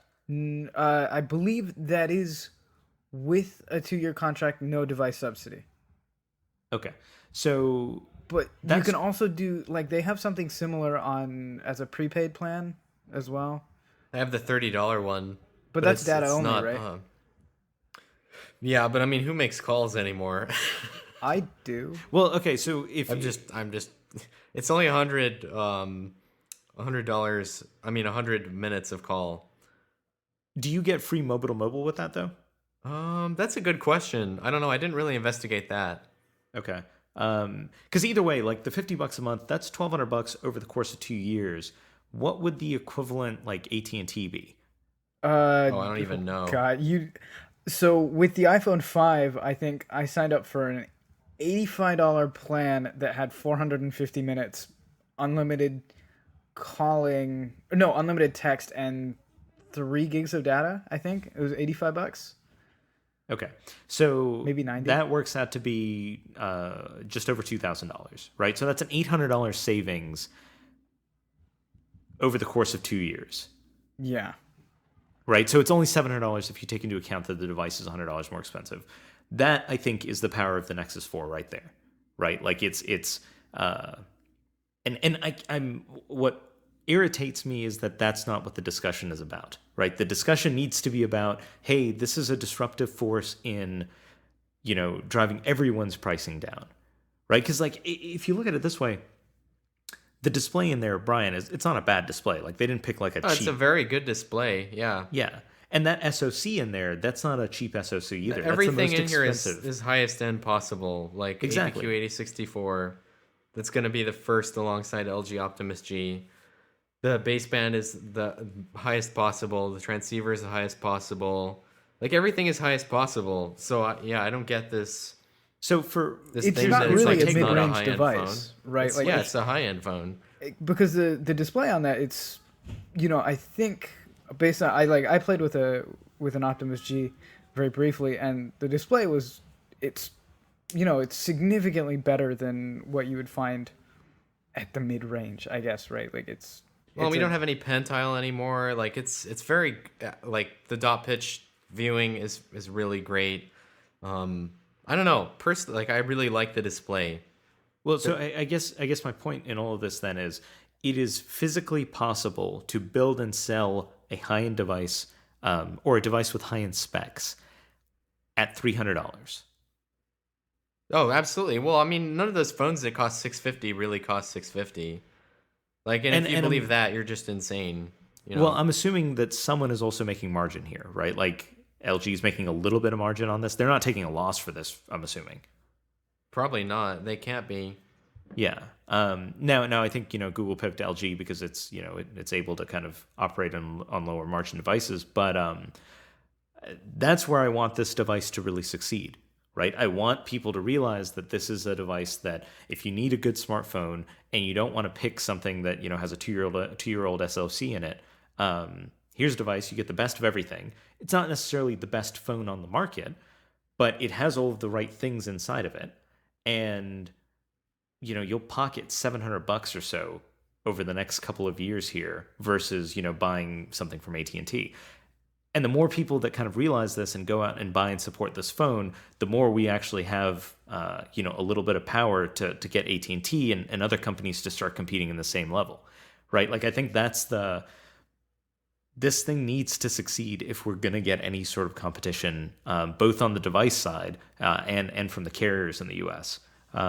I think it will succeed. Like honestly, the right way to go is around the carriers, and that's what I'm talking about. Like that was the original goal with the Nexus One, and it fizzled out because there's nothing. It wasn't ready yet. Like the reality of the band support and the reality of what the state of the market was, and the infrastructure. Like we didn't have the Play Store. Yeah. There was no Play Store to sell this thing through. It was just like a page.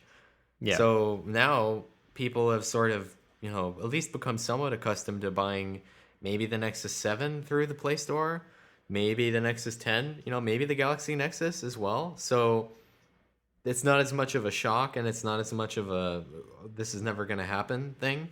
Yeah. Yeah. No, that's and awesome. I think a lot of it too is just that Android is a much more established platform now than it was when they first came with the Nexus 1, right? Like that was in the that was right after the Droid launched, right? So that was like the original The Droid. OG Droid. Yeah, the original Droid. So it was that was very, very early on in the Android game. So, now it's actually a thing. People are going and looking for Android phones, right? Absolutely. No, I'm really excited about this thing. Can't wait to read your review, Brian. Like I think this is. I hope people kind of get this and start recommending this as a platform to friends, right? I really like it. Yeah, I think I have a friend who's going to buy it immediately. Yep. Yeah, Same. I think this is a great platform to recommend, both the combination of the platform and T-Mobile. Like I think it's all the guys if that I know that are going to buy it are already on T-Mobile, so they're just like, I one of my friends has an S3, and he's like, dude, I'm scrapping it the day I get my hands on an Nexus 4. Yeah, that's awesome. And it has cool stuff like dual band Wi-Fi and wireless charging. I actually got a wireless charging dock. Oh yeah, it works how is pretty that? well. It's pretty sweet. It's actually like I was thinking it was going to be terrible, but it's not. It's actually pretty sweet. Like I like putting it down and just walking away, and it charges. And No, that's nice. It's kind of nice having the phone in the other room too, because I feel less pressured. Like more and more, I do like like going and putting the phone away a little bit. Yeah. And that does sort of like, I don't know, it's a second-hand consequence. But I'd like to talk about Jelly Bean. I think the 4.2 improvements are really good. They added finally like the drop-down settings page, which is long overdue, but now like a very good implementation. What else? Google Now is obviously spectacular. Google Now, I love. Like ever since I got that on my Galaxy Nexus, is like it's surprisingly good. Like I said yesterday, I said navigate to Guadalajara Grill, and it got the word Guadalajara. And I was like, what is this? Siri would just be like, we're sending you to Mexico. Have fun. Well, the other thing is too, though, like the cards thing, it's kind of scary because it oh, it's prescient.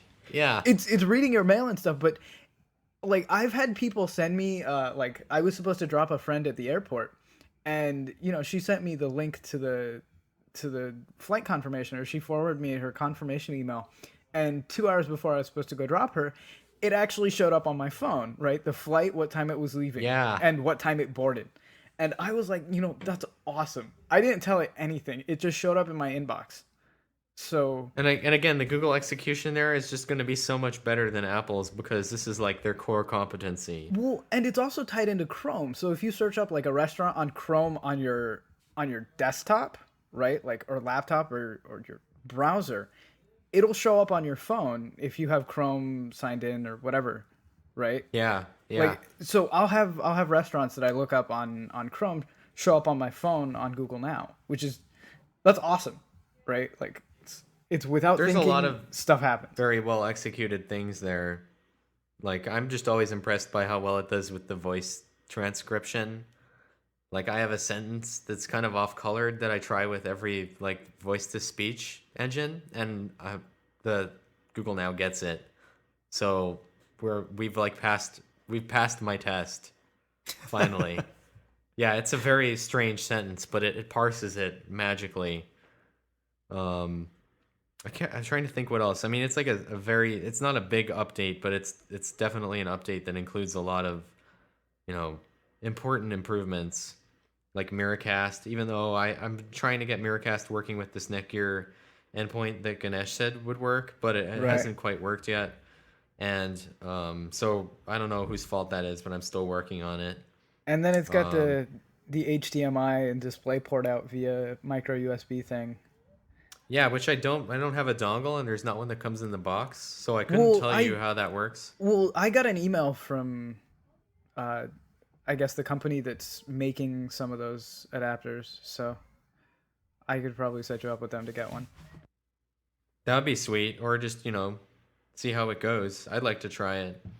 I mean, I'm sure it works. I would love to. I wish that there was MHL, but because I think MHL was starting to get to like, yeah, every phone has it. Okay, move along. But now, I mean, I understand why you would have the temptation to do DisplayPort too. I'm trying to think what else. I think that's really it. Like Chrome is by default on here, and it launches and it wants you to use Chrome Sync really, really badly now.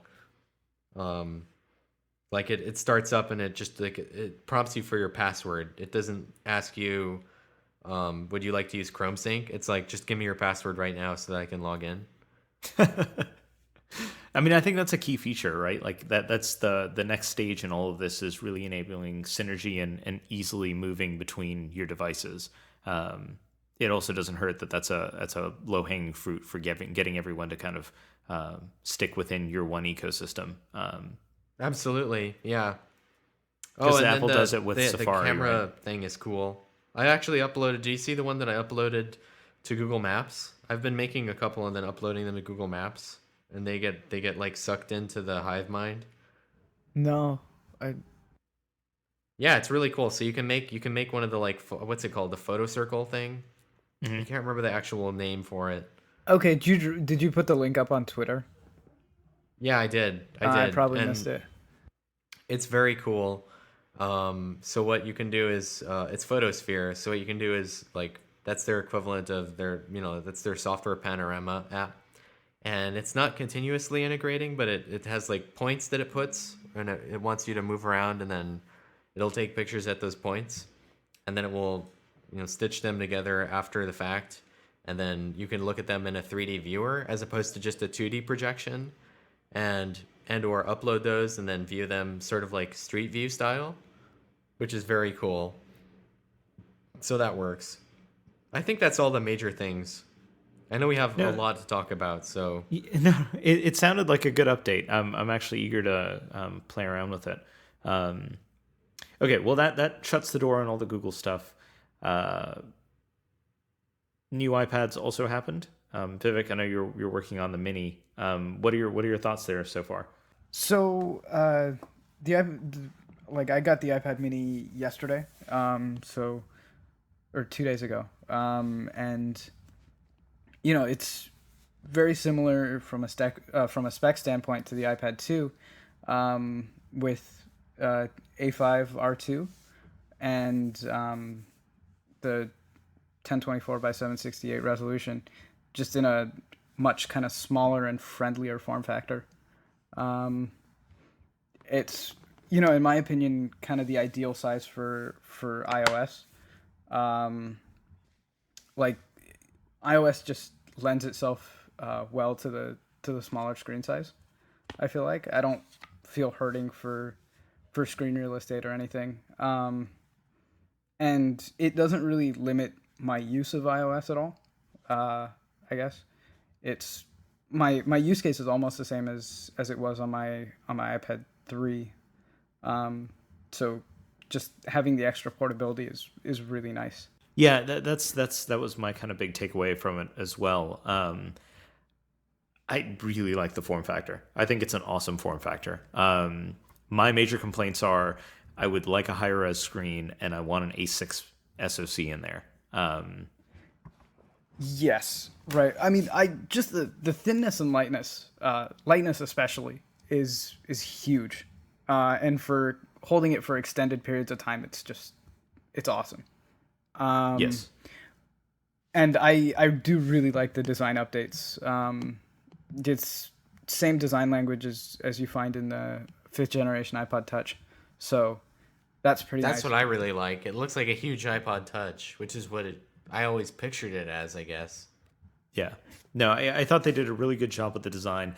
I wish there were a high-end internal version of it, right? Like, I get that it serves two purposes. One, to kind of hit a lower price point, and two, to be a smaller device. But I would almost like an iPad Mini S. Yeah. Right? Because, for me... And just one with a Retina display, right? Like, would just be really nice to have. Something closer to, 1600 by 1200 or something like that. Just when you come from the iPad Retina, right? Like the 2012 iPad, it's kind of a really noticeable difference. Yes. No, I think browsing the web on it isn't as good. I mean, it's fine, but you're really missing that extra resolution. But the form factor. There's no way to double and then get like a PPI that isn't stupid high on that size though. And they're never going to make a weird resolution. Like, that's just not going to happen. I know. It's a tough situation, right? Like, because the thing is, if you just double it, you run into the same, memory bandwidth requirements, and then you have to put in, an A6S SoC. Like, it's... so there's no easy way to do it. Well, I wish there's not. They could have done something like, if they had cut the 9.7 inch, basically such that you had 3/4 of that resolution, right? It would have come out to something like 7.3 inches, and you would have had 1536 by 1152, with the same size pixels, right? So the scaling, instead of being 1:2, would have just been 1:1.5 versus the standard XGA. That would have been nice. Yeah, but they're never going to do a 0.5, right? Like, that's the wrong way to scale. Yeah, it becomes it's. I understand why they've gone for this 2x across the board. It's just a really easy way to do it. The only hope I have in that, they are playing around with some of the kind of non 2x. Like, if you look at all of the old Retina apps or the old Retina games for the iPad 3 or whatever, those were all effectively just scale in AA. And if you look at on the Retina Max, all the scaled modes they're not doubled, right? They're weird upscale than kind of I guess you double them, then you scale down to a non-integer resolution by a non-integer factor. So there is some hope of them playing around with that, but I agree, across the board, they've really just to do this double and then that's it, for the default at least. Because otherwise you sacrifice the whole argument about there are all these apps that are already written and they just work. Then you're back at the beginning.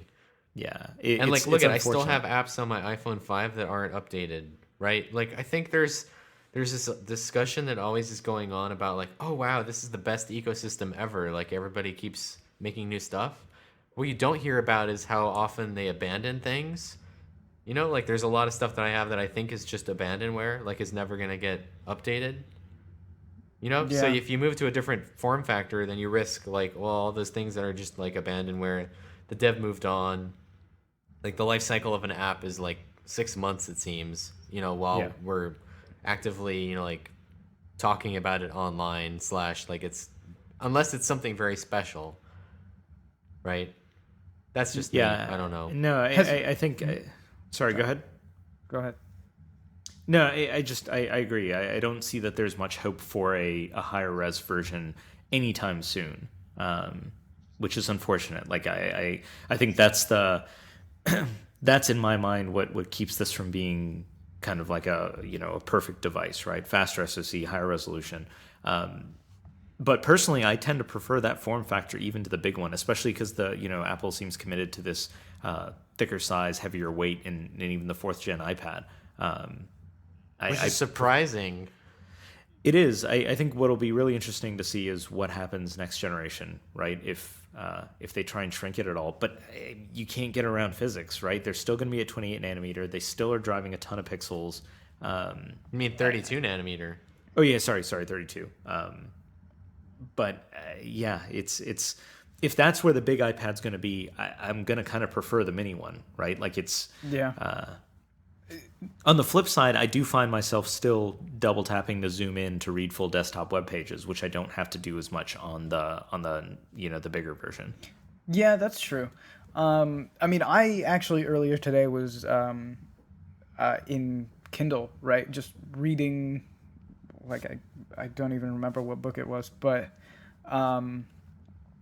and I've like for the first 5 minutes, I had some real issues with just being able to see pixels, right? And then once I got into the book and I stopped like thinking about the pixels themselves, I realized that I didn't notice it as much anymore. So I think it's just an adjustment, I guess, that I had to make going back from Retina to I guess being able to see the pixels. Thankfully, it's not as bad as going back to like an original iPad display where because the pixel density is still higher. But yeah, I really wish that they would do a higher res version. See, and that's the thing. I feel like for people like we're all spoiled. Okay, like, what's the right way of putting it? It's like when you go to first class and then you're like, oh well, I can't ever go back. Yeah. Or like, it's like one of those things. Like Right. you're spoiled now. For people that are upgrading or have never had an iPad, this is like not a concern at all. That's and not it's even better. It's better than the atrociously awful dot pitch that always was atrociously awful. That was XGA at 10 inches. Yeah.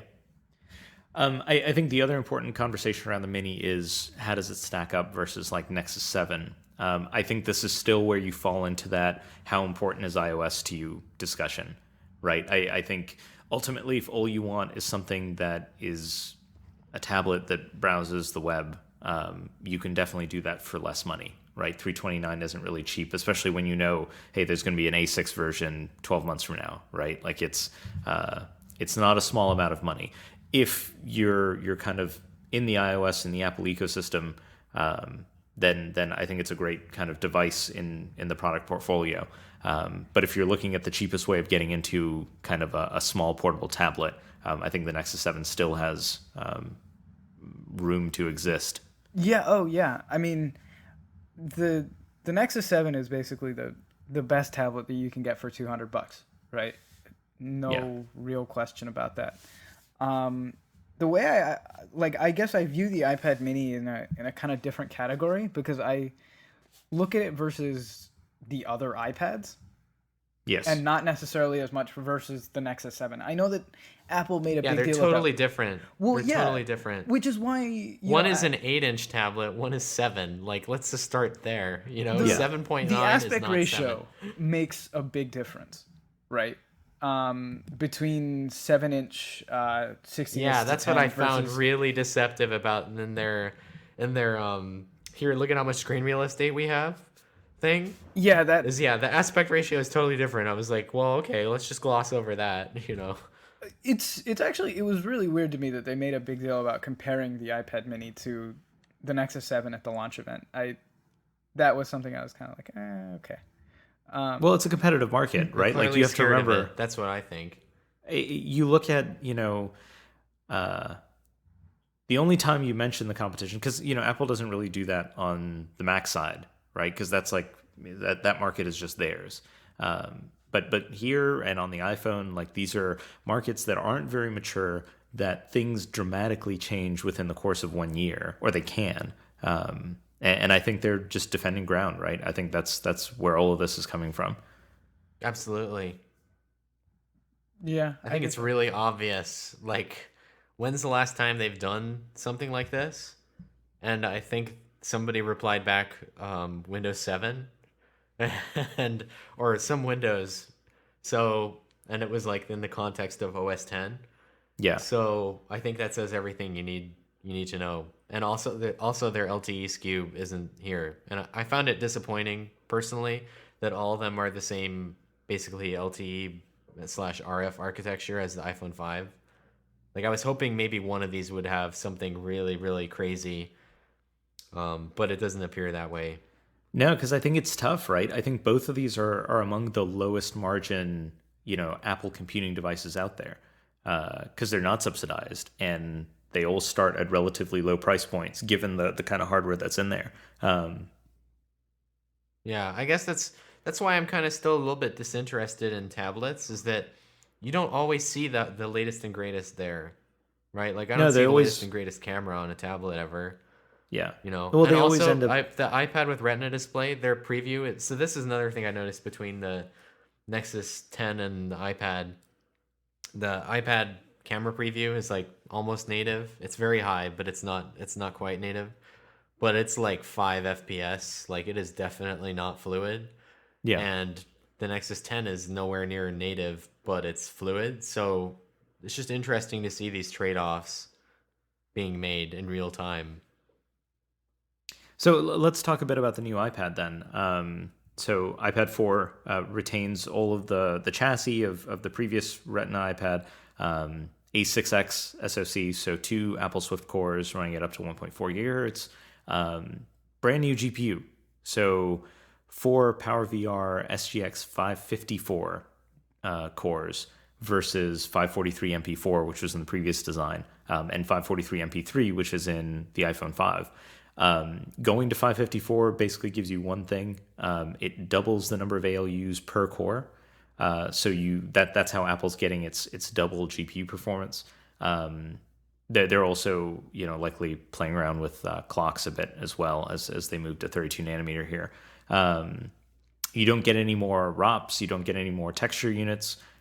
So they're effectively saying that, hey, going forward, we're more bound in compute, which makes sense.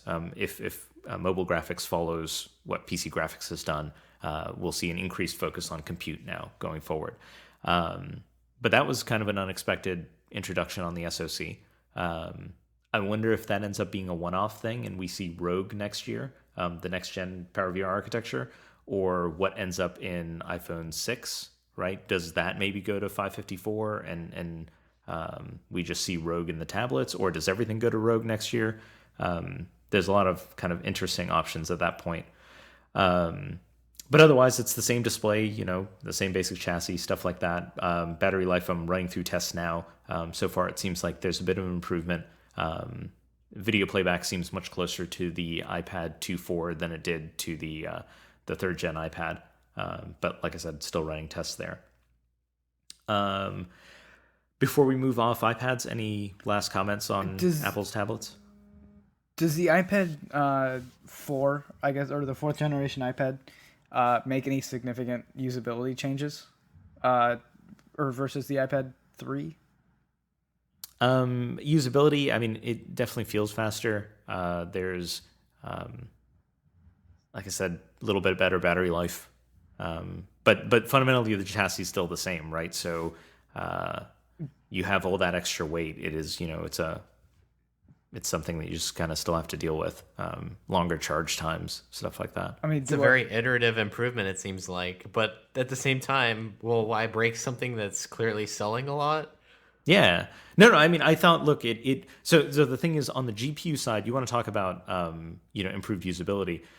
The GPU is what the original iPad should have shipped, or the original Retina iPad should have shipped with. You So mean this I whole haven't, overall SoC, like instead of the gigantic 45 nanometer, like really hot thing, Yes, no, this is what it should have shipped with. GPU performance is uh, significantly better. We're actually going to see games, I believe, on the fourth gen iPad start running at native resolution versus picking something kind of in between and just using AA. I think actually Infinity Blade 2 might have had an update to enable that. I need to go play around with it. But that's really exciting to me. Um, That is pretty cool. Although I still don't quite understand why they did that. Like, let's run lower and then add AA. Because aren't you still drawing the scene at 2x and then scaling down? No, because it's multi-sampling AA, right? Oh, That's okay. super sampling. So with multi-sampling, you're not doing a 2x render. You're just what is it? You sample color once, right? Like there are fewer reads back and forth with memory when you do MSAA versus just like actually rendering at a higher res and scaling. I thought that, well, one of the AA methods is literally you just draw the scene like 2x and then Yeah, scale so down, because that what would you're be trying to super do is sampling. avoid aliasing, hence the Yeah, anti-aliasing. No? yeah. Well, so that is super sampling, but when you Yeah, see gotcha. That's the MSAA, difference. Okay. yeah, you don't take as big of a hit when you do. It's the quality isn't as good, right? That's where you effectively get a lot of the blurring because you're not actually getting a 2x increase in detail, but you're getting kind of an okay in between. Hey, in the dev menu in Android 4.2, there's a checkbox to enable AA, like force 4x. Oh, weird. Huh. Like I showed you the settings, there's new settings to like, hey, let's see overdraw, and you can see why the Play Store like app performance sucks, and a couple other apps that I've always been like, this just really sucks. And you can see that they're just overdrawing way too much. Like Yeah, they have like green, blue, yellow, red, and I think red is like I would just say like 4 or 5x or something. I don't know. There's no like official documentation that I've gotten yet, but I'm gonna find out. And yeah, you can check that box. Even though there's no developer option under settings anymore, you can still get to it, and that's a new feature. that's awesome. Um, okay, any final words on iPads? I, Is there any reason if you have an iPad 3 you would switch to an iPad 4? Uh, that's a tough upgrade. It's kind of like saying, hey, if you have Sandy Bridge, would you upgrade to Ivy Bridge? Um, yeah, it's going to be better, but 12 months later, there's going to be something even better. Um, and that's probably the one that I would want to upgrade to. Um, Okay. so I yeah, that's all right. that's what I I'd guess that say. makes sense. Okay, so real quick, I want to move on to the last Apple announcement, which is the 13-inch Retina MacBook Pro. Playing with it now, we'll hopefully have the review out here shortly. Those of you wondering if there's still the low UI frame rate issues, those are still there. I'm working to kind of track them down a bit better. So far, it looks like we're running into single-thread performance bottlenecks, which is kind of interesting. So this is actually doesn't seem to be necessarily GPU related. So I don't know if Haswell will necessarily fix this. But then again, I also don't know what the exact code or the nature of the code is that's causing these issues. But I do see a strong correlation with single-threaded performance. But the device as a whole, like the 13-inch form factor, is awesome. I don't really view it as a alternative to the 15-inch Retina MacBook because you do go down to 2 cores, you lose the discrete GPU. I bet with Haswell, that's going to start getting a lot blurrier. One, because you might be able to fit 4 cores in here anyways. And two, if they go with GT3E, you're going to have close to discrete GPU class performance anyway. So that's a different discussion to have. But it's a great, in terms of portability, very, very good form factor. The display looks really good.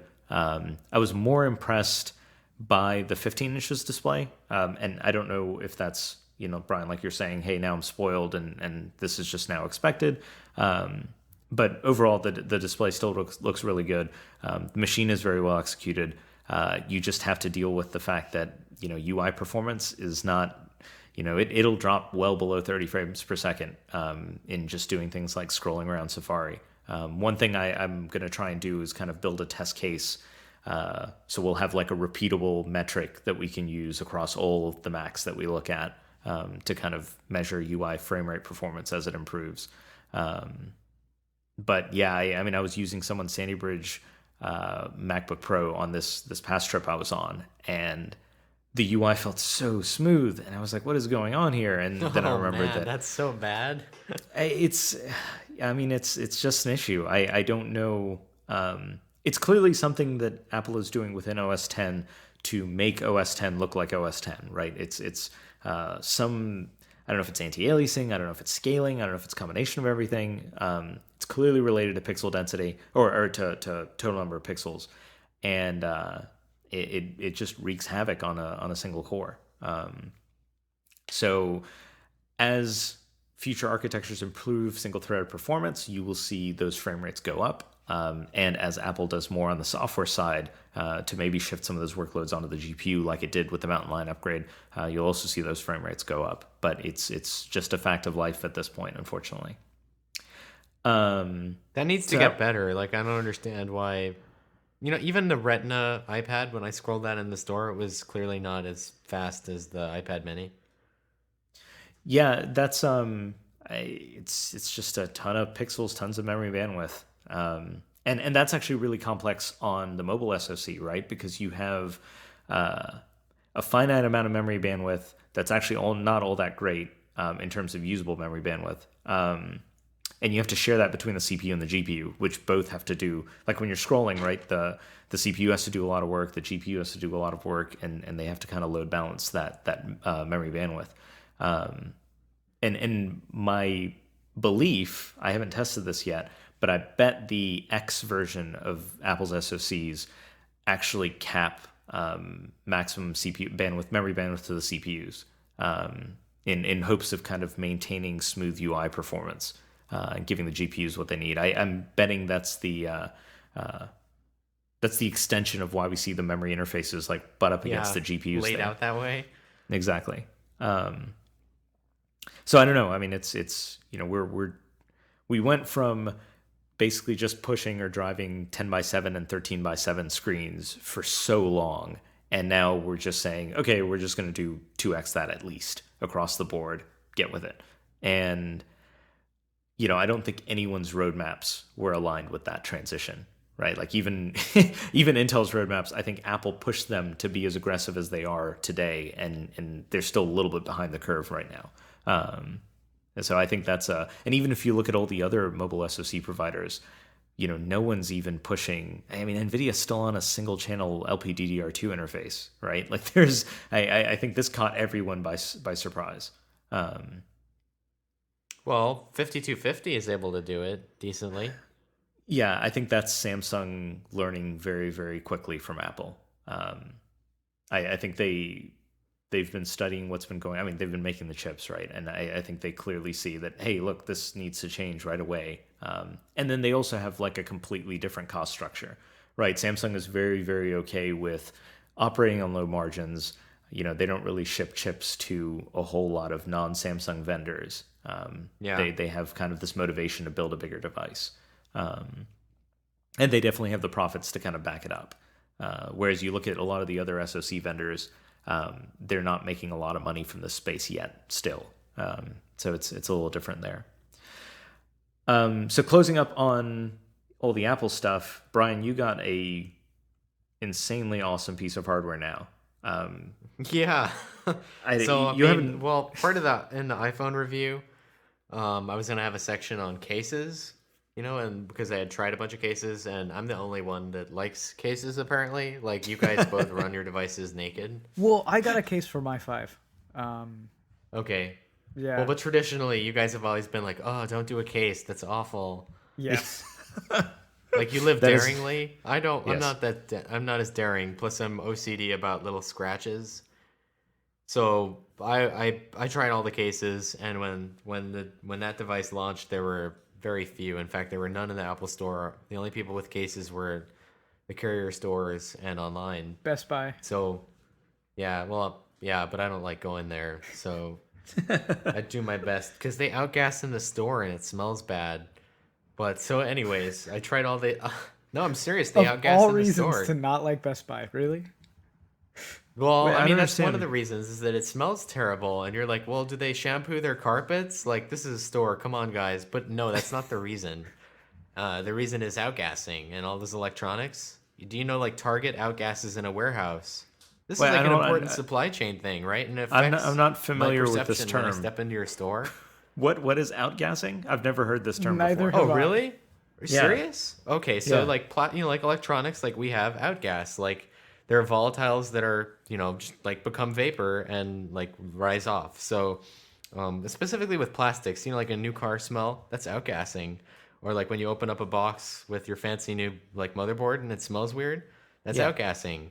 Or like TVs, they all outgas. The only reason Okay. I have experience with outgassing is because when we were working on CCDs and we would pull vacuum on them, like because literally you'd get them down to cryo temperatures and then pull vacuum.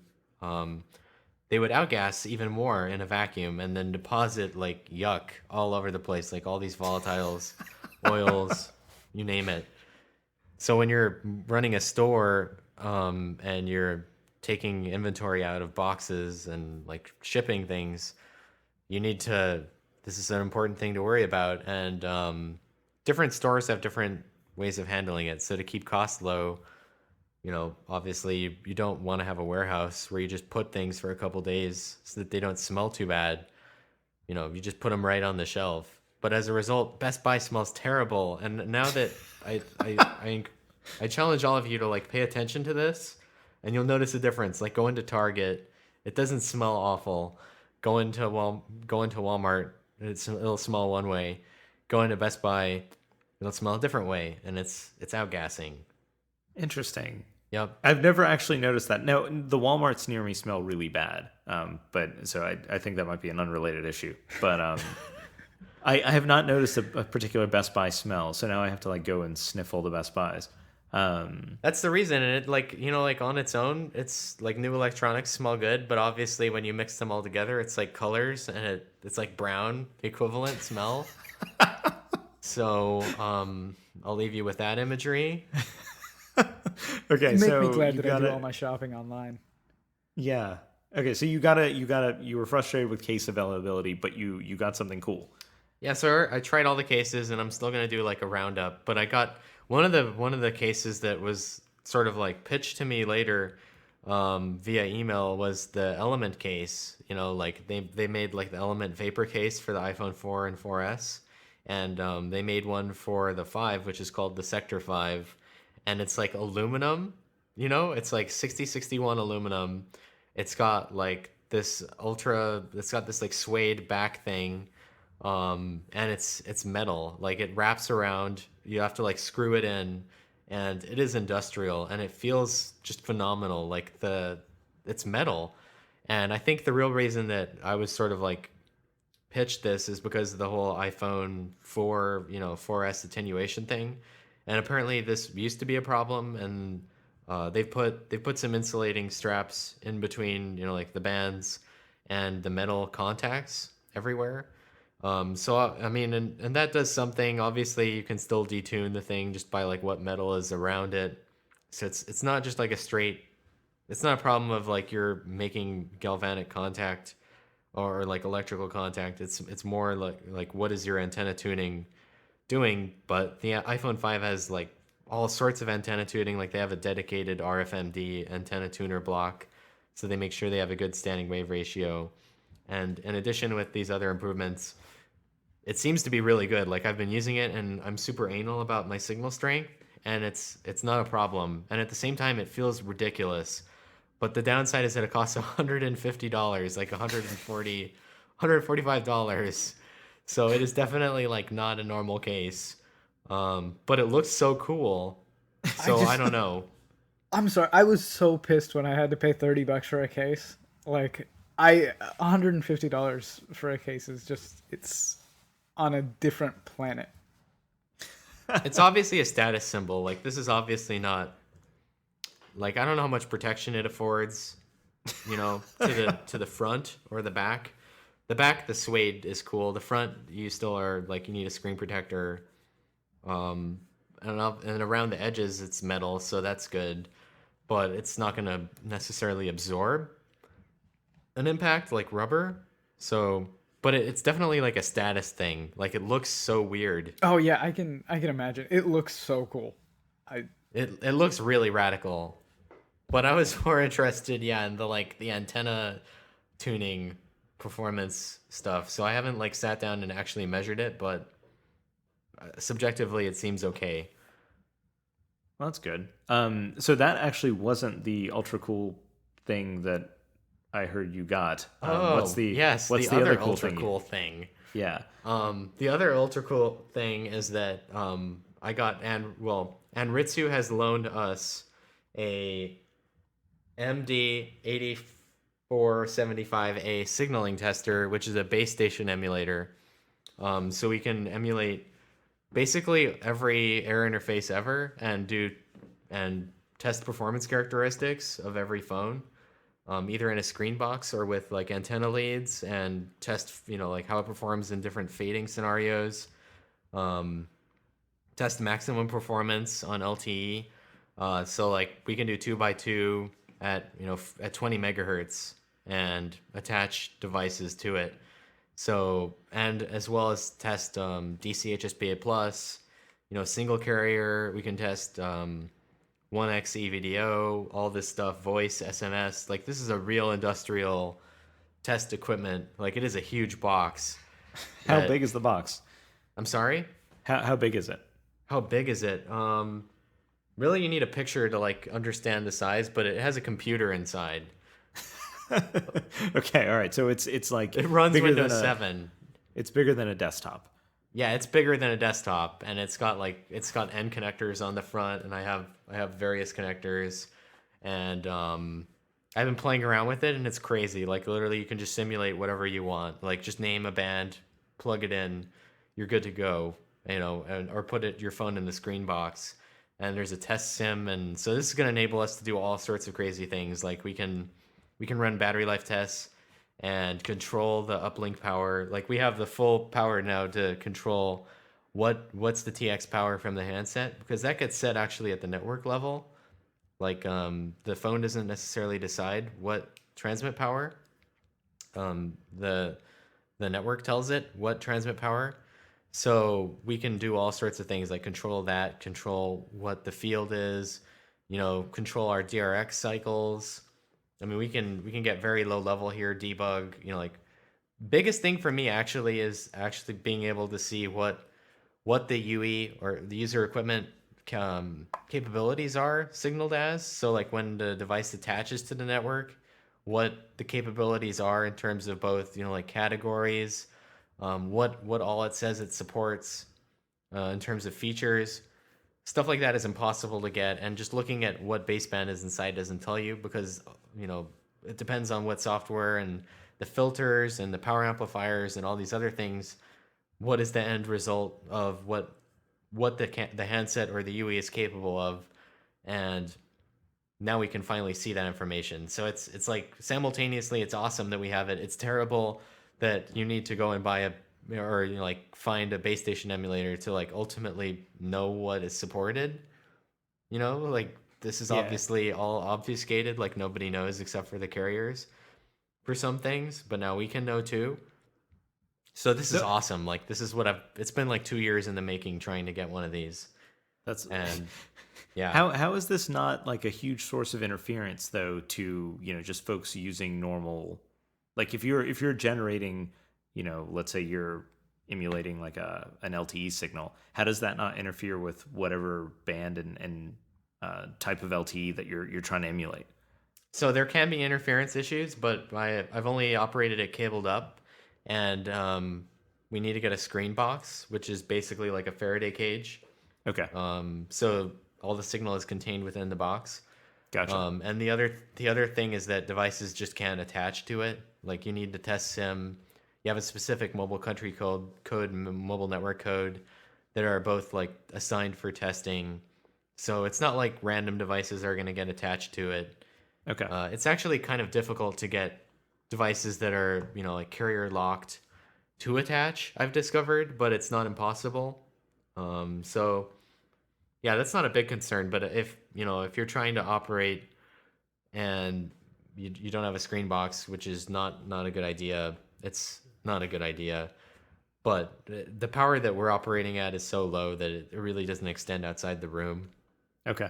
So So, what is the what's the first thing readers can expect you to like? What's the first thing they'll see as a result of this? actually, I'm going to show results showing the 64 QAM single carrier performance of the Galaxy Nexus cabled up, which is, of course, in theory, capable of 21.1. In reality, it's around like 18, I think. So we'll show Okay. that. And then we'll show the performance of the Nexus 4, also cabled up. Now, when you say cabled up, you're talking about physically attaching the antenna leads directly to the device? Yes, because I don't have Okay. a screen box. Gotcha. But yes, this will be the maximum like performance possible. So we can finally isolate out and like here are the carriers. Here's the especially on LTE. On LTE, the software and that is running on the base station doesn't necessarily have to do a full assignment. So they don't like in theory you could be the only user on the sector, and the only user on the channel. But if they haven't elected to do a full assignment, like best effort delivery, you could conceivably not get every resource block. So that's why I suspect on AT&T we haven't ever seen anybody run like close to the 70 megabits, is that they just don't have full assignment enabled. Whereas on Verizon, like I have a guy in New York City who sends me stuff all the time, Milan on Twitter, like 70 megabits, right? So they're clearly doing full assignment. But I mean, either way, we can still do things like fading. Interference is a little bit more difficult. Adding geometry is a little bit more difficult. But again, I'm stoked just because I want to see like what's the maximum performance, what is the performance under different fading. We can run our battery life tests to completely controlled, like you can go on the internet. And actually for LTE, you need to be cabled up because otherwise there's no way to guarantee good orthogonality across both antennas, So like, Oh, and interesting. in a box, the multipath is like it's a box, so you're not going to get the full bandwidth. But I fired up Galaxy S3 and cabled up and got like the 20 megahertz Category 3 performance, almost 100 megabits. Really? So I mean, it's really powerful. It's awesome just seeing those numbers. That's But awesome. Well, that's a cool thing to. I don't know. I'm curious to see just what the results look like as you get more devices in there. We have now well past the 2 hour mark. So I want to apologize again for not being around for the past couple of weeks. We've all been traveling and trying to cover all the stuff and more that we talked about today. Going forward, at least for the next, I'd say, month and a half until CES, things will hopefully be a bit slower. So we'll be able to catch up on a bunch of stuff that we didn't get a chance to talk about. We still haven't gotten Brian's take on the Nest thermostat, for example. oh my gosh, And yeah, that's right. no, that's still there, but hopefully over the coming weeks we'll have time to catch up on all that. There's still a whole bunch of new releases coming out. Some really exciting stuff happening in the SSD space this week. So there'll be definitely more to talk about in the coming weeks here. I want to thank everyone for listening. And as always, you can check out all the reviews, all the stuff that we talked about here. If it hasn't published already, you'll likely see it in the next week to 2 weeks from now on the site. So thank you all for listening, and we will be back again soon.